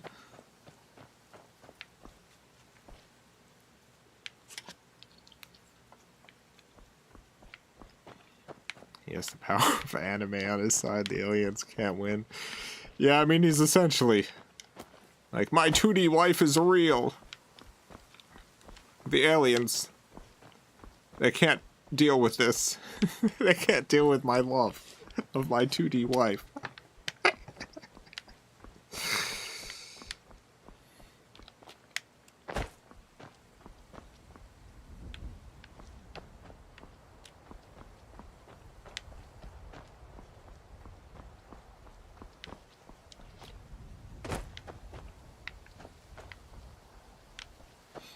Alright, well, I guess I'll go into that door.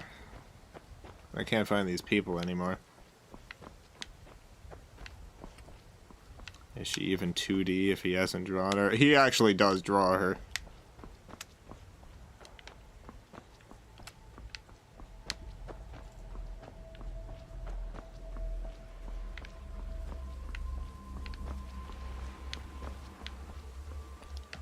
when the combined resources of every United Nations nation on Earth comes together to find his child wife and bring her to him.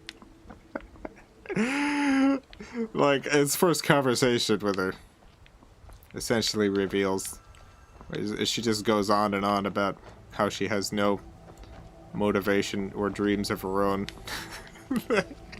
He's like, don't you have any ambitions or anything? And she's like, no.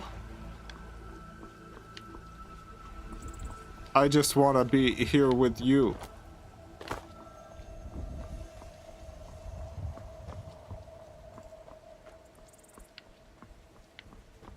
I don't know where this door is. How have I misplaced this door? It's on the path. I guess I didn't walk far enough.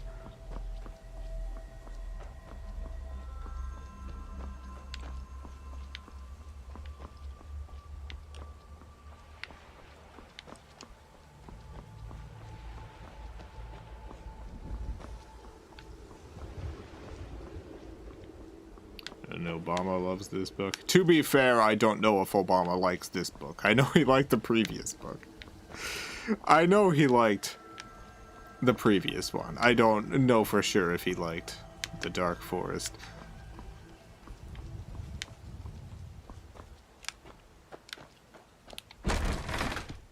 I guess I could check. Let's see. Obama. Obama. The Dark Forest.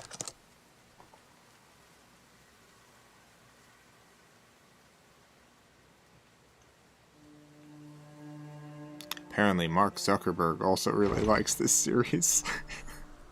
That's what I'm finding out.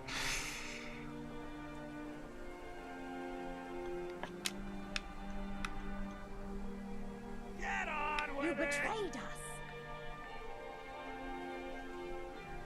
Traitor. Yeah, I can't find anything about Obama on the previous one. Is the previous one any better? The previous one had the advantage of Get on with it! Traitor. not revealing as many of the author's flaws. So yes, I would say the first one is a superior book. I've heard the third one's the best in the series, and honestly, I really can't understand how you get to a good place from where I'm at in the book right now, but I am going to be reading all of them, so I guess I'll let you know. What's going on? Get on with it! Traitor.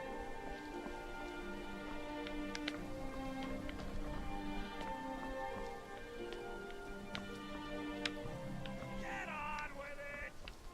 Get on with it.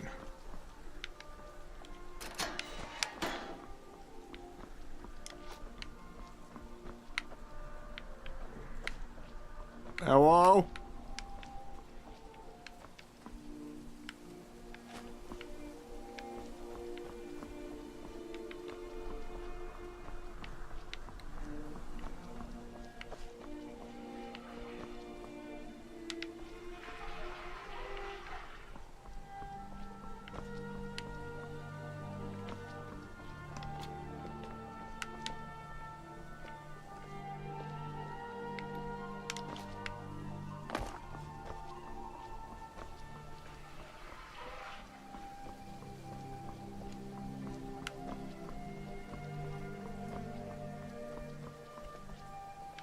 They say Ulfric Stormcloak murdered the High King with his voice.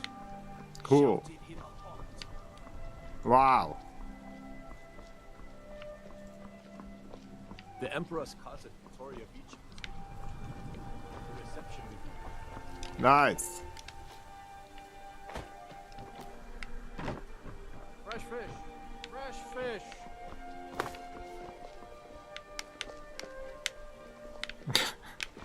You know you can afford a I've got some salmon to sell. Are you here to talk about my brother? Do you think his execution was justified? Who is your brother? I don't know who you're talking about. Rogvir. He opened a gate and they executed him for it. Oh, that He sucks. opened a gate and the wrong man rode out of it. If that man hadn't been Ulfric's Stormcloak, if Ulfric hadn't killed High King Torrig, but it was Ulfric, and he did kill the High King in honorable combat. My brother refused to allow the Imperials to take revenge for the deed. So now he's dead. Dang it. Apparently he won a Hugo Award, though. Yeah, he did win a Hugo Award.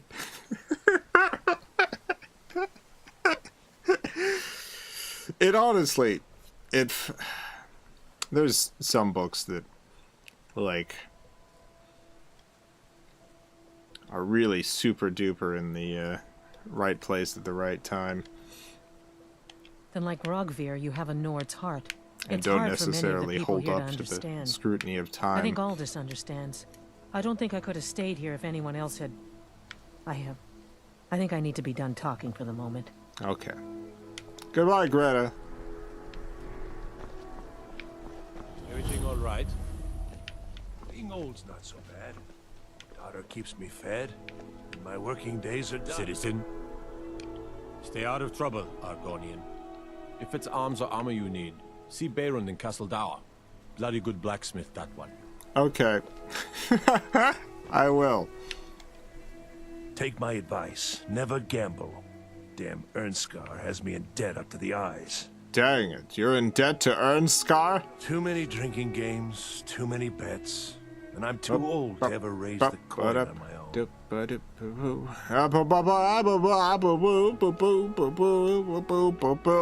He's an orchestra conductor. Sorry to hear that. I'm sure.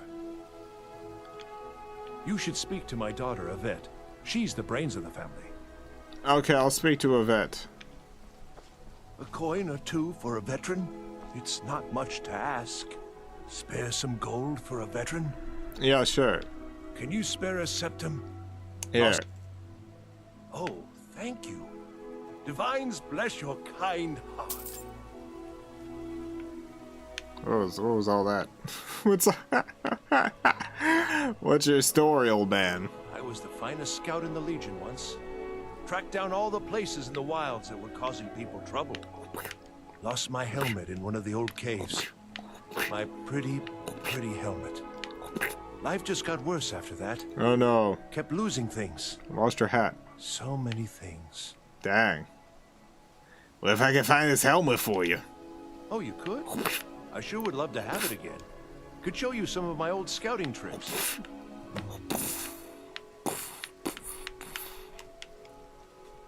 Were you really in the army? What? You see a man falling on hard times, and you think he's been like that forever? I was there. I fought in the Great War. I was on the field at Anvil. And when I was struck down, they left me. You understand? They left me for dead. I didn't leave them. I do miss that helmet. I'll find your helmet. Let me make this my most important quest. Let's see. Dang, it's not tracked?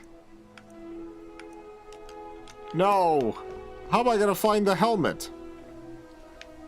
Ben, thank you for the 5 Australian. Thank you, Ben. Thank you, I appreciate it. Where's the helmet? Divines bless you. May the ground you walk quake as you pass. Wow, It's that's... best you leave with me. Being old. My working days are done.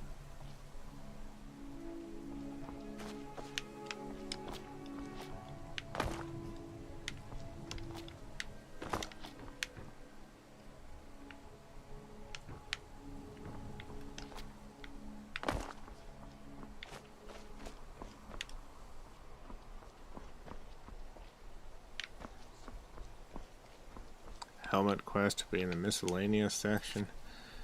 Oh, yeah. Yeah. Where's that cave?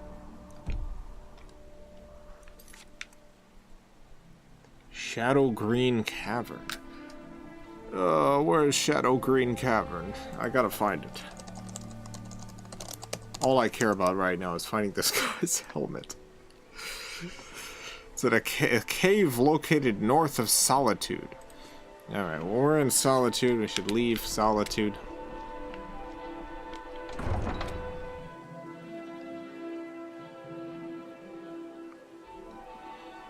I will mention that The Three-Body Problem is one of the most highly regarded science fiction books of the last 20 years.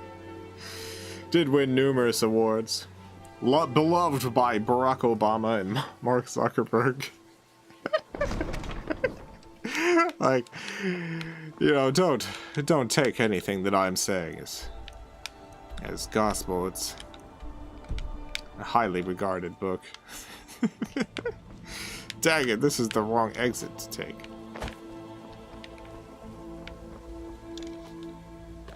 But also, I think a lot of highly regarded books are actually kind of garbage. Not all of them. There's a lot that are highly regarded for good reason. Enable the quest marker in the miscellaneous list. Oh yeah, I can. Dang. I've completely forgotten all of this.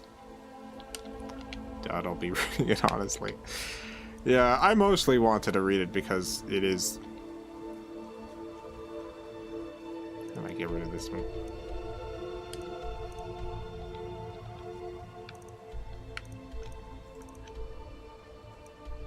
I don't remember how to get rid of a custom marker.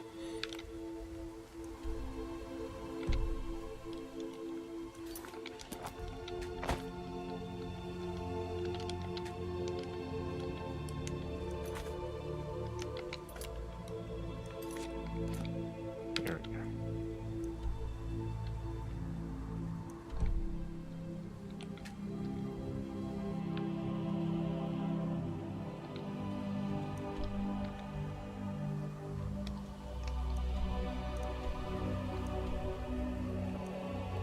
Oh, there we go. It's been a while.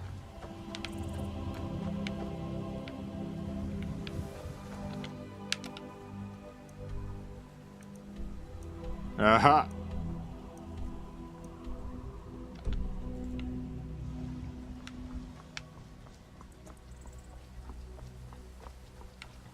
I'd argue it's not for pure literary quality. Just the first to bat at the what if there are aliens but they're hiding and for good reasons concept. Yeah, there's a couple. There's a few things that I think the series does very well. There's a science fiction movie based on a book called The Andromeda Strain.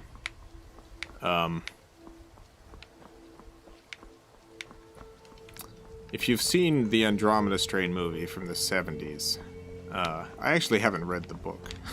It's possible the book is better, but I think the movie is marvelous. I love the movie. I love the film. And the reason that I love it is I love the depiction of, like, there is a supernatural problem, and what you're witnessing is highly skilled scientists working under extreme conditions to solve that problem. And there's very few movies that feel like it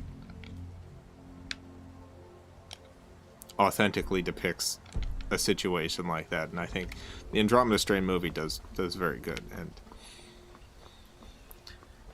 just one of my favorite science fiction movies.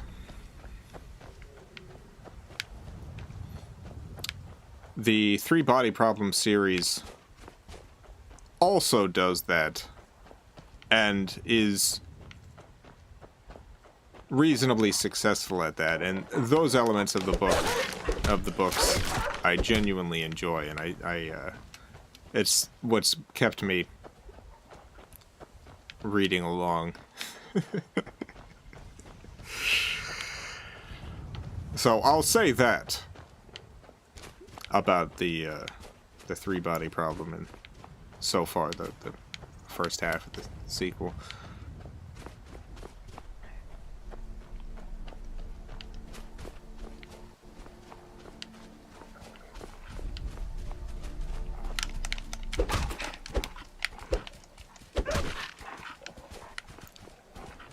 Yeah, maybe they weren't attacking me. I'm sorry for punching you. I apologize.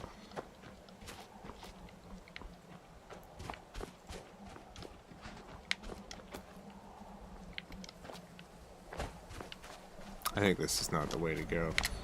I don't think I'm gonna get there this direction.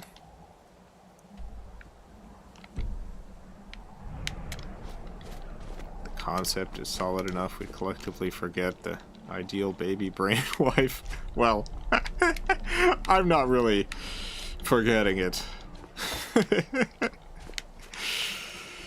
Like, it was easier to overlook some of the flaws in the first book. They're extreme enough in the second one that I'm having a harder time. Alphazar, thank you for the $2.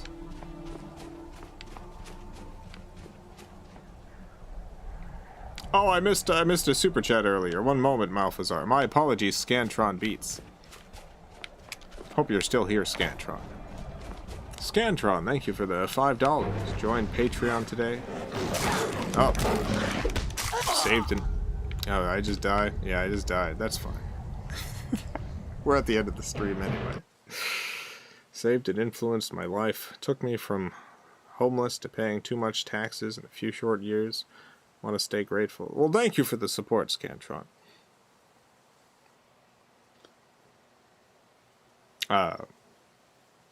I'm glad that I've had a positive influence on you. I don't know exactly what it is that I did, but happy to have done it. I'm glad that things have turned around for you that much.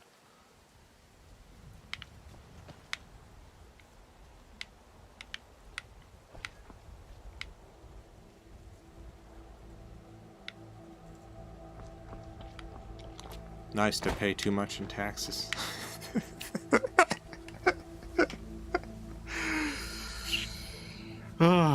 Appreciate it, Scantron. And again, sorry for... It's possible you're just not here anymore. It's possible you've tuned out. So, sorry. Malphazar, thank you for the $2. I found ants are in some bushes. It really messed me up. Oh, Andromeda Strain. In some bushes! Great place to find it. Yeah, it's a pretty messed up story. Thanks for doing this stream. It's nice to listen to while working. Also fun to read these types of books, because you get to watch as the author slowly goes more crazy. It doesn't feel... This particular book doesn't feel like the author losing it so much as really maybe believing too much of his own hype, I guess. But again, I have heard good things about the third book. Maybe course corrected. Where am I? What is this place?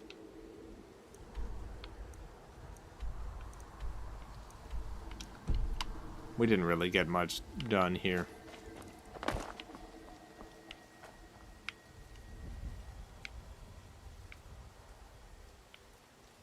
That's fine. We did some punching.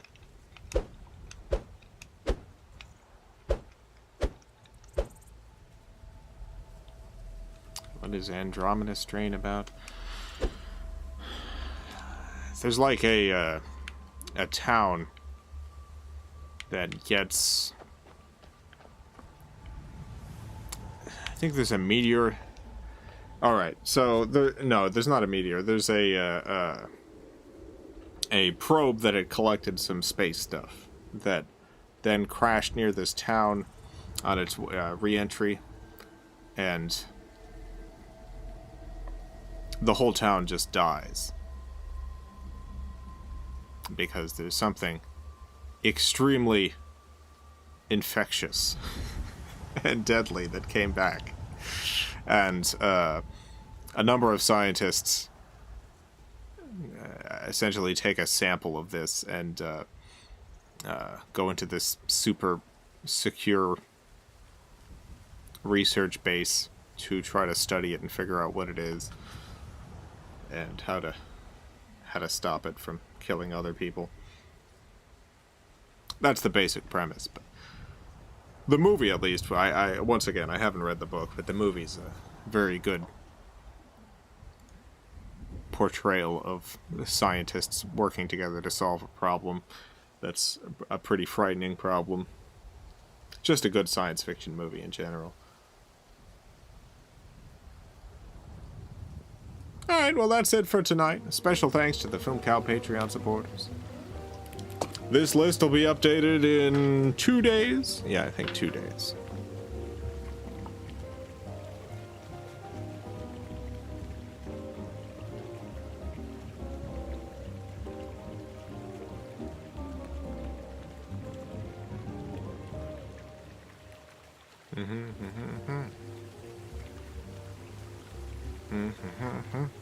Be back tomorrow. Playing Scooby-Doo Who's Watching Who on the PlayStation Portable. It's Fear Fright Day. We're going to be playing that very spooky Scooby-Doo game. So tune in for that.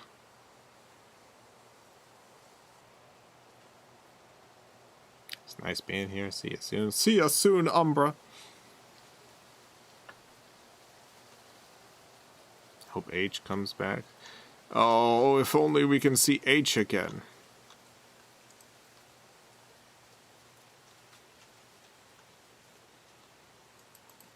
Obama said West Side Story was one of his favorite movies.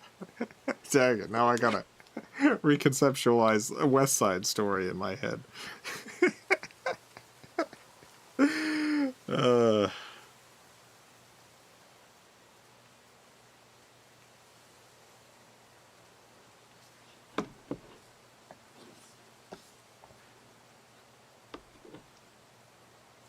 If you're looking for a sci-fi book, I do recommend a Matka.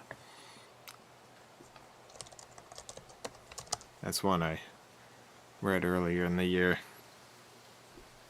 It's pretty good.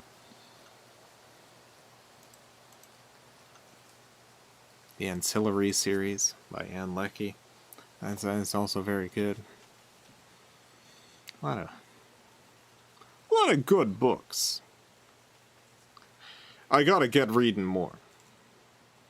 I'm not quite at my goal. We're halfway through the year now. I try to read 100 books a year. What am I at? I'm currently at 43 for the year. So I need to get caught up. Ben, thank you for the 10 Australian. Thank you. Thank you, Ben. A Matka? Yeah, you got it. A Matka.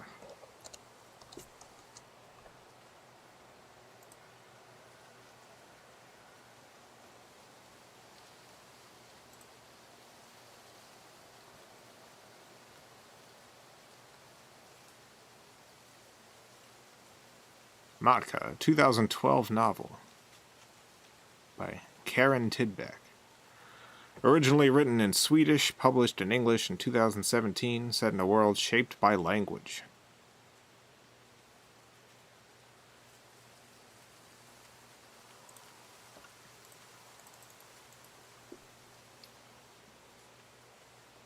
There's a good amount of books out there. There are a good amount of books out there.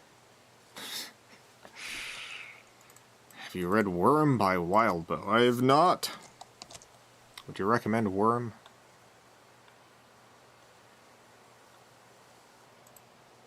By Wildbow.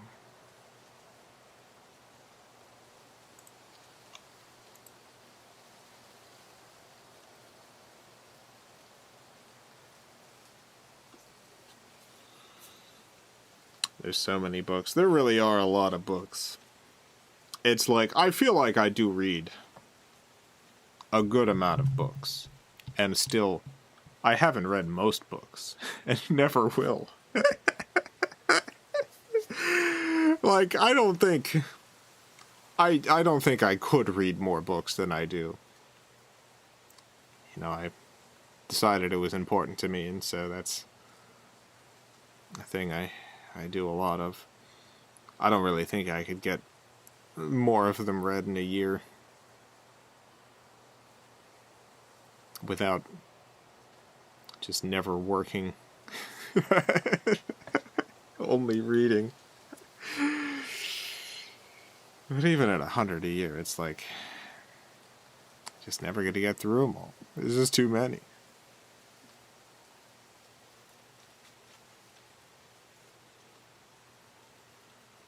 My parents owned a bookstore. I read so many growing up. Oh, bookstores. I do love bookstores. I'd like to go to one again someday.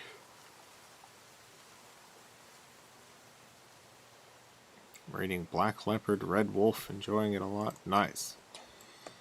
I haven't read that one.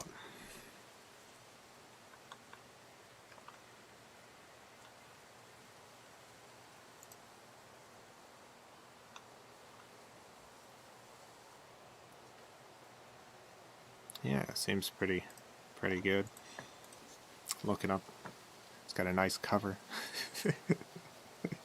Wasn't a profitable business, but I appreciated all the books. Yeah, bookstores are generally an effort of love.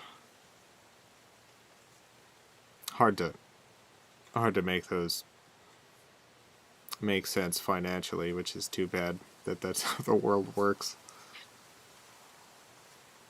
Ever read A Clockwork Orange? No, I haven't.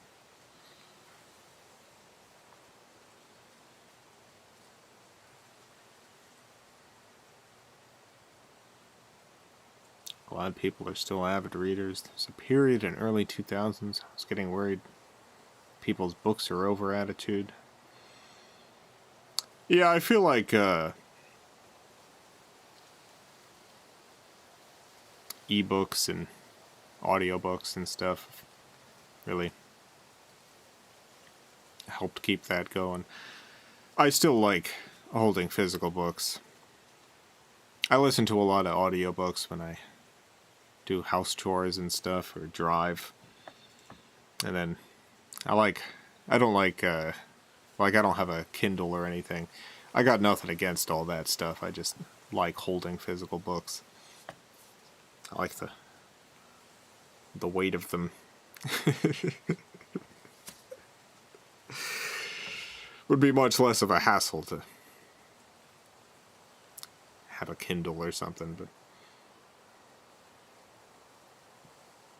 you like biographies? I don't read a ton of them. I'll read a few. I mostly read fiction. I just like stories.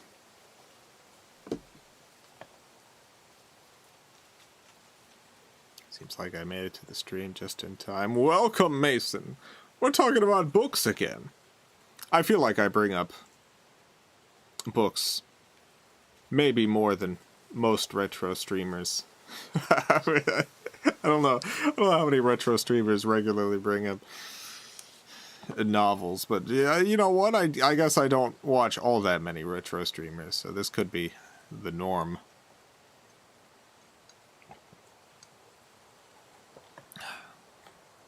Books are neat to talk about.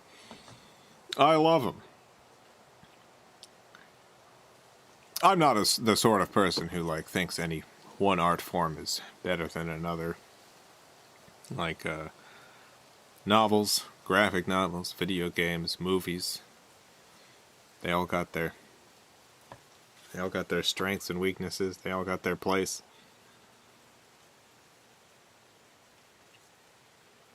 I love all of them. Various reasons. Well, there is something about the novel that something about that very intimate kind of storytelling where it's like a lot of the other art forms are very collaborative usually, like with rare exception, movies are generally a large group effort. Same with video games. Books are most of the time one person. Not always, but most of the time. And they usually cover a topic or a story in pretty extensive detail. So, just a interesting storytelling art form. Most of the action takes place in your own imagination as you read it.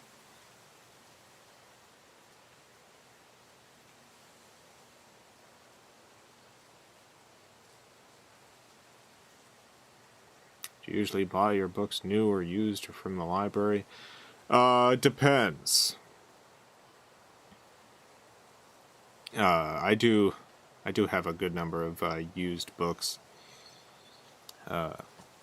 Got a very good library system in Orlando too, which is nice.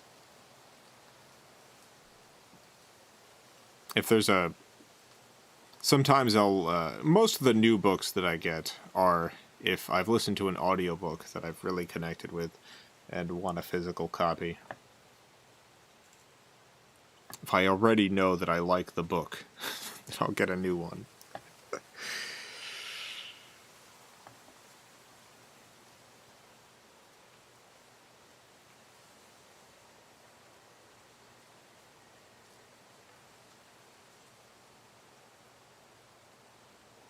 Yeah. Well, I guess that's it for tonight. Thank you all for tuning in.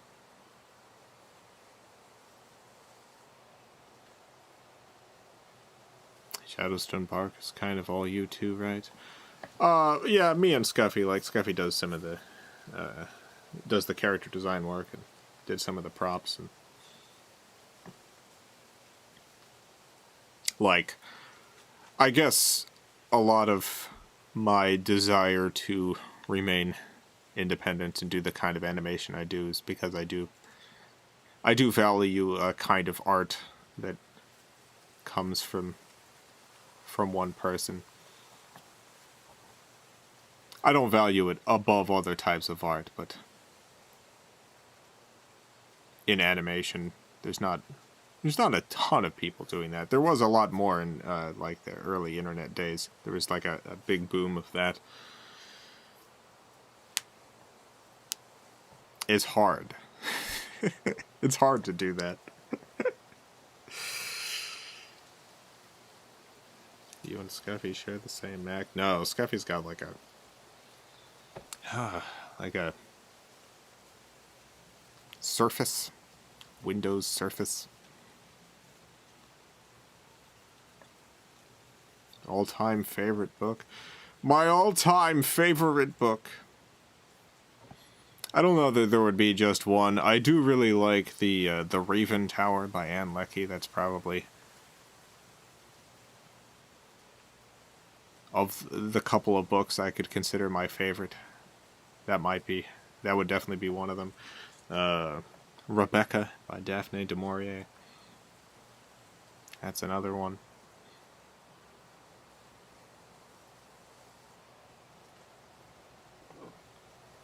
Have to think hard. Like, there's plenty of books that I love, but are they my very favorite one of all time?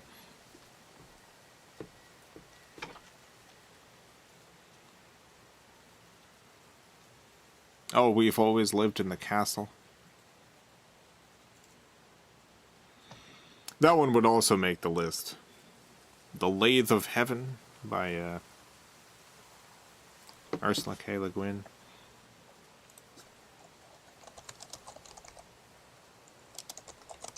What's the name of... oh, Shirley Jackson. I couldn't remember her name. That's who wrote We've Always Lived in the Castle.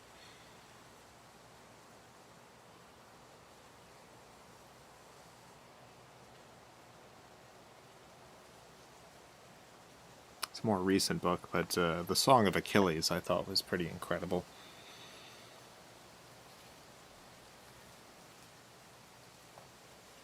In that same kind of vein, The Last of the Wine. by Mary Renault. I think Song of Achilles was Madeline Miller. Yeah, Madeline Miller.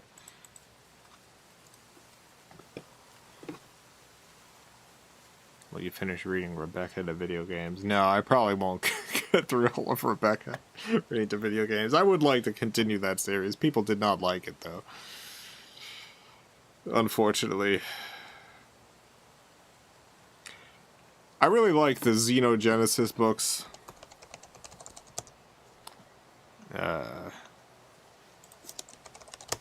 By Octavia Butler, yeah. Those are probably some of the most impactful science fiction books that I've read. Like, I think there's probably few science fiction stories that I've thought about more than the Xenogenesis trilogy.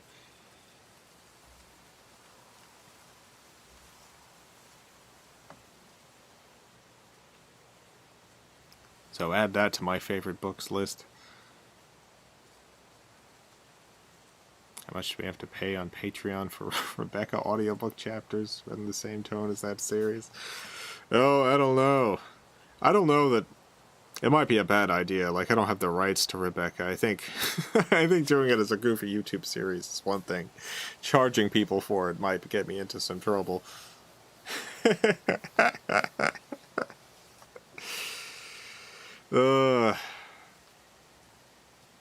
What is Xenogenesis? Xenogenesis. X-E-N-O Genesis. A series of science fiction books about, like, the world has ended and aliens have arrived just as the world ended. And it's kind of like, it's basically an exploration of the ultimate colonialist race. These aliens are, I don't know, like, specifically what was in Octavia Butler's head writing this, but it kind of takes a lot of the kind of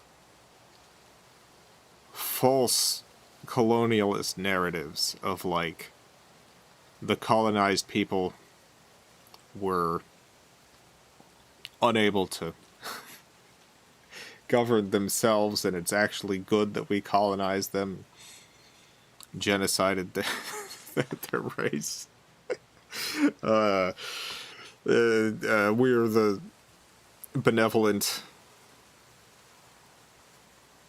people coming in to save the day. It takes all of that kind of narrative that has permeated colonialist thinking, and it takes that and imagines a sort of future in which that all of those things are true. The colonized race is the human beings, and the colonizers are these aliens. And it makes all of that actually true, and still presents a pretty compelling narrative for why it's still completely docked up. I've seen some people come away from the series thinking that the aliens are actually in the right. And I think that that's an embarrassing thing to come away from the series with. But, you know.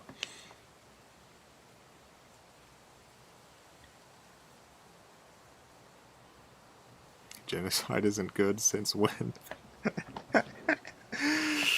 It turns out.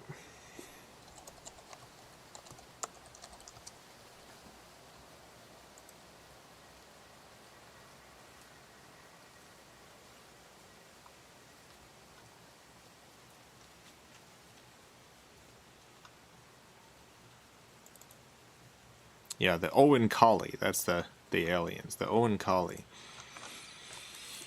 They are. The Owen Collie are, and I say this as someone who has read hundreds of books, many of them science fiction, watched a pretty extensive number of science fiction films. The Oankali are the most terrifying aliens that I've ever encountered in fiction. Just absolutely the most frightening aliens. The scary, truly the most terrifying, spine-tingling aliens that have ever been written about.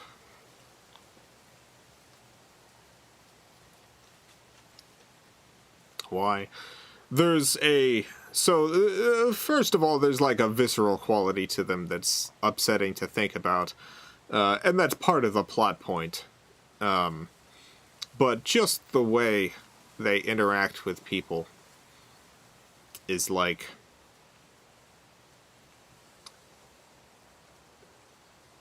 kind of nightmarish, in a way. Like, you'll have one alien, you'll have some humans standing around and just doing some gardening with an alien, and it's like, I'm just sitting there like, this is a nightmare. They're gardening with this alien, and this is a nightmare.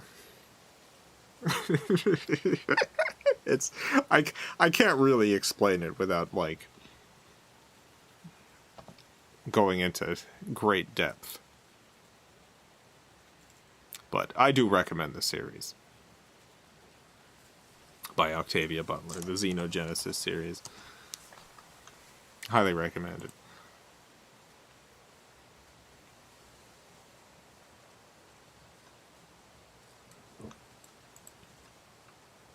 Yeah, the first book is Dawn. It's just called Dawn. It's from 1987. And then the second one is Adulthood Rights, and the third one is Imago.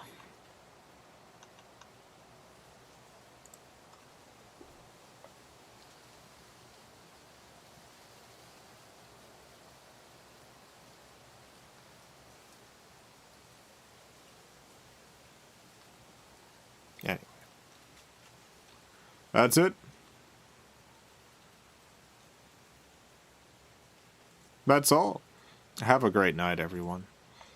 A great morning, afternoon, evening, whatever it is, wherever you are, have a good one. Farewell, everyone. I love you all.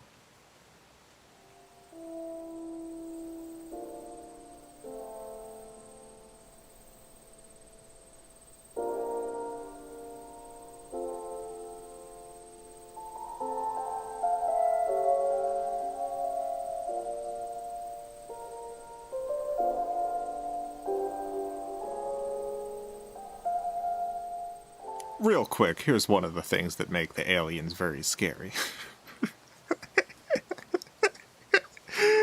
Alright, imagine you wake up in a room with an alien, and they're just super grody. They have just little tiny tentacles kind of all over their body. They're vaguely human-shaped, but their eyes are just tentacles, their mouth is just tentacles, their ears are just tentacles, kind of in the shape of what you would expect to be there, but they are just tentacles. Their whole body, just tentacles. Just a big writhing mass of tentacles in the shape of a human. And the alien is like, now, you're gonna find me very upsetting.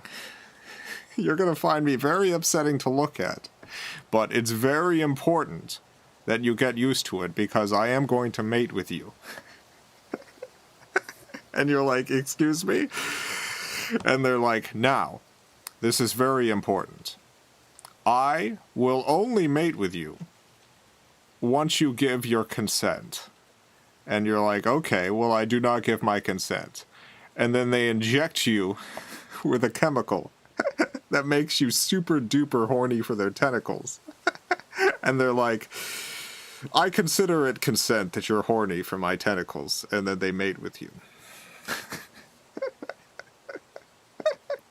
So it's like, they absolutely believe that they're getting your consent, and they're super duper absolutely not. And this is kind of their whole interaction with people. They make human beings chemically addicted to them, so that human beings need them around and need to mate with them to create a hybrid species. And the aliens have all sorts of arguments as to why this is actually good, and why they're doing what's needed to actually protect humans, even though they are wiping out the entire human race and creating a hybrid species instead. Anyway, very, very scary stuff. Good book. I recommend them highly. Alright, that's it. Farewell again.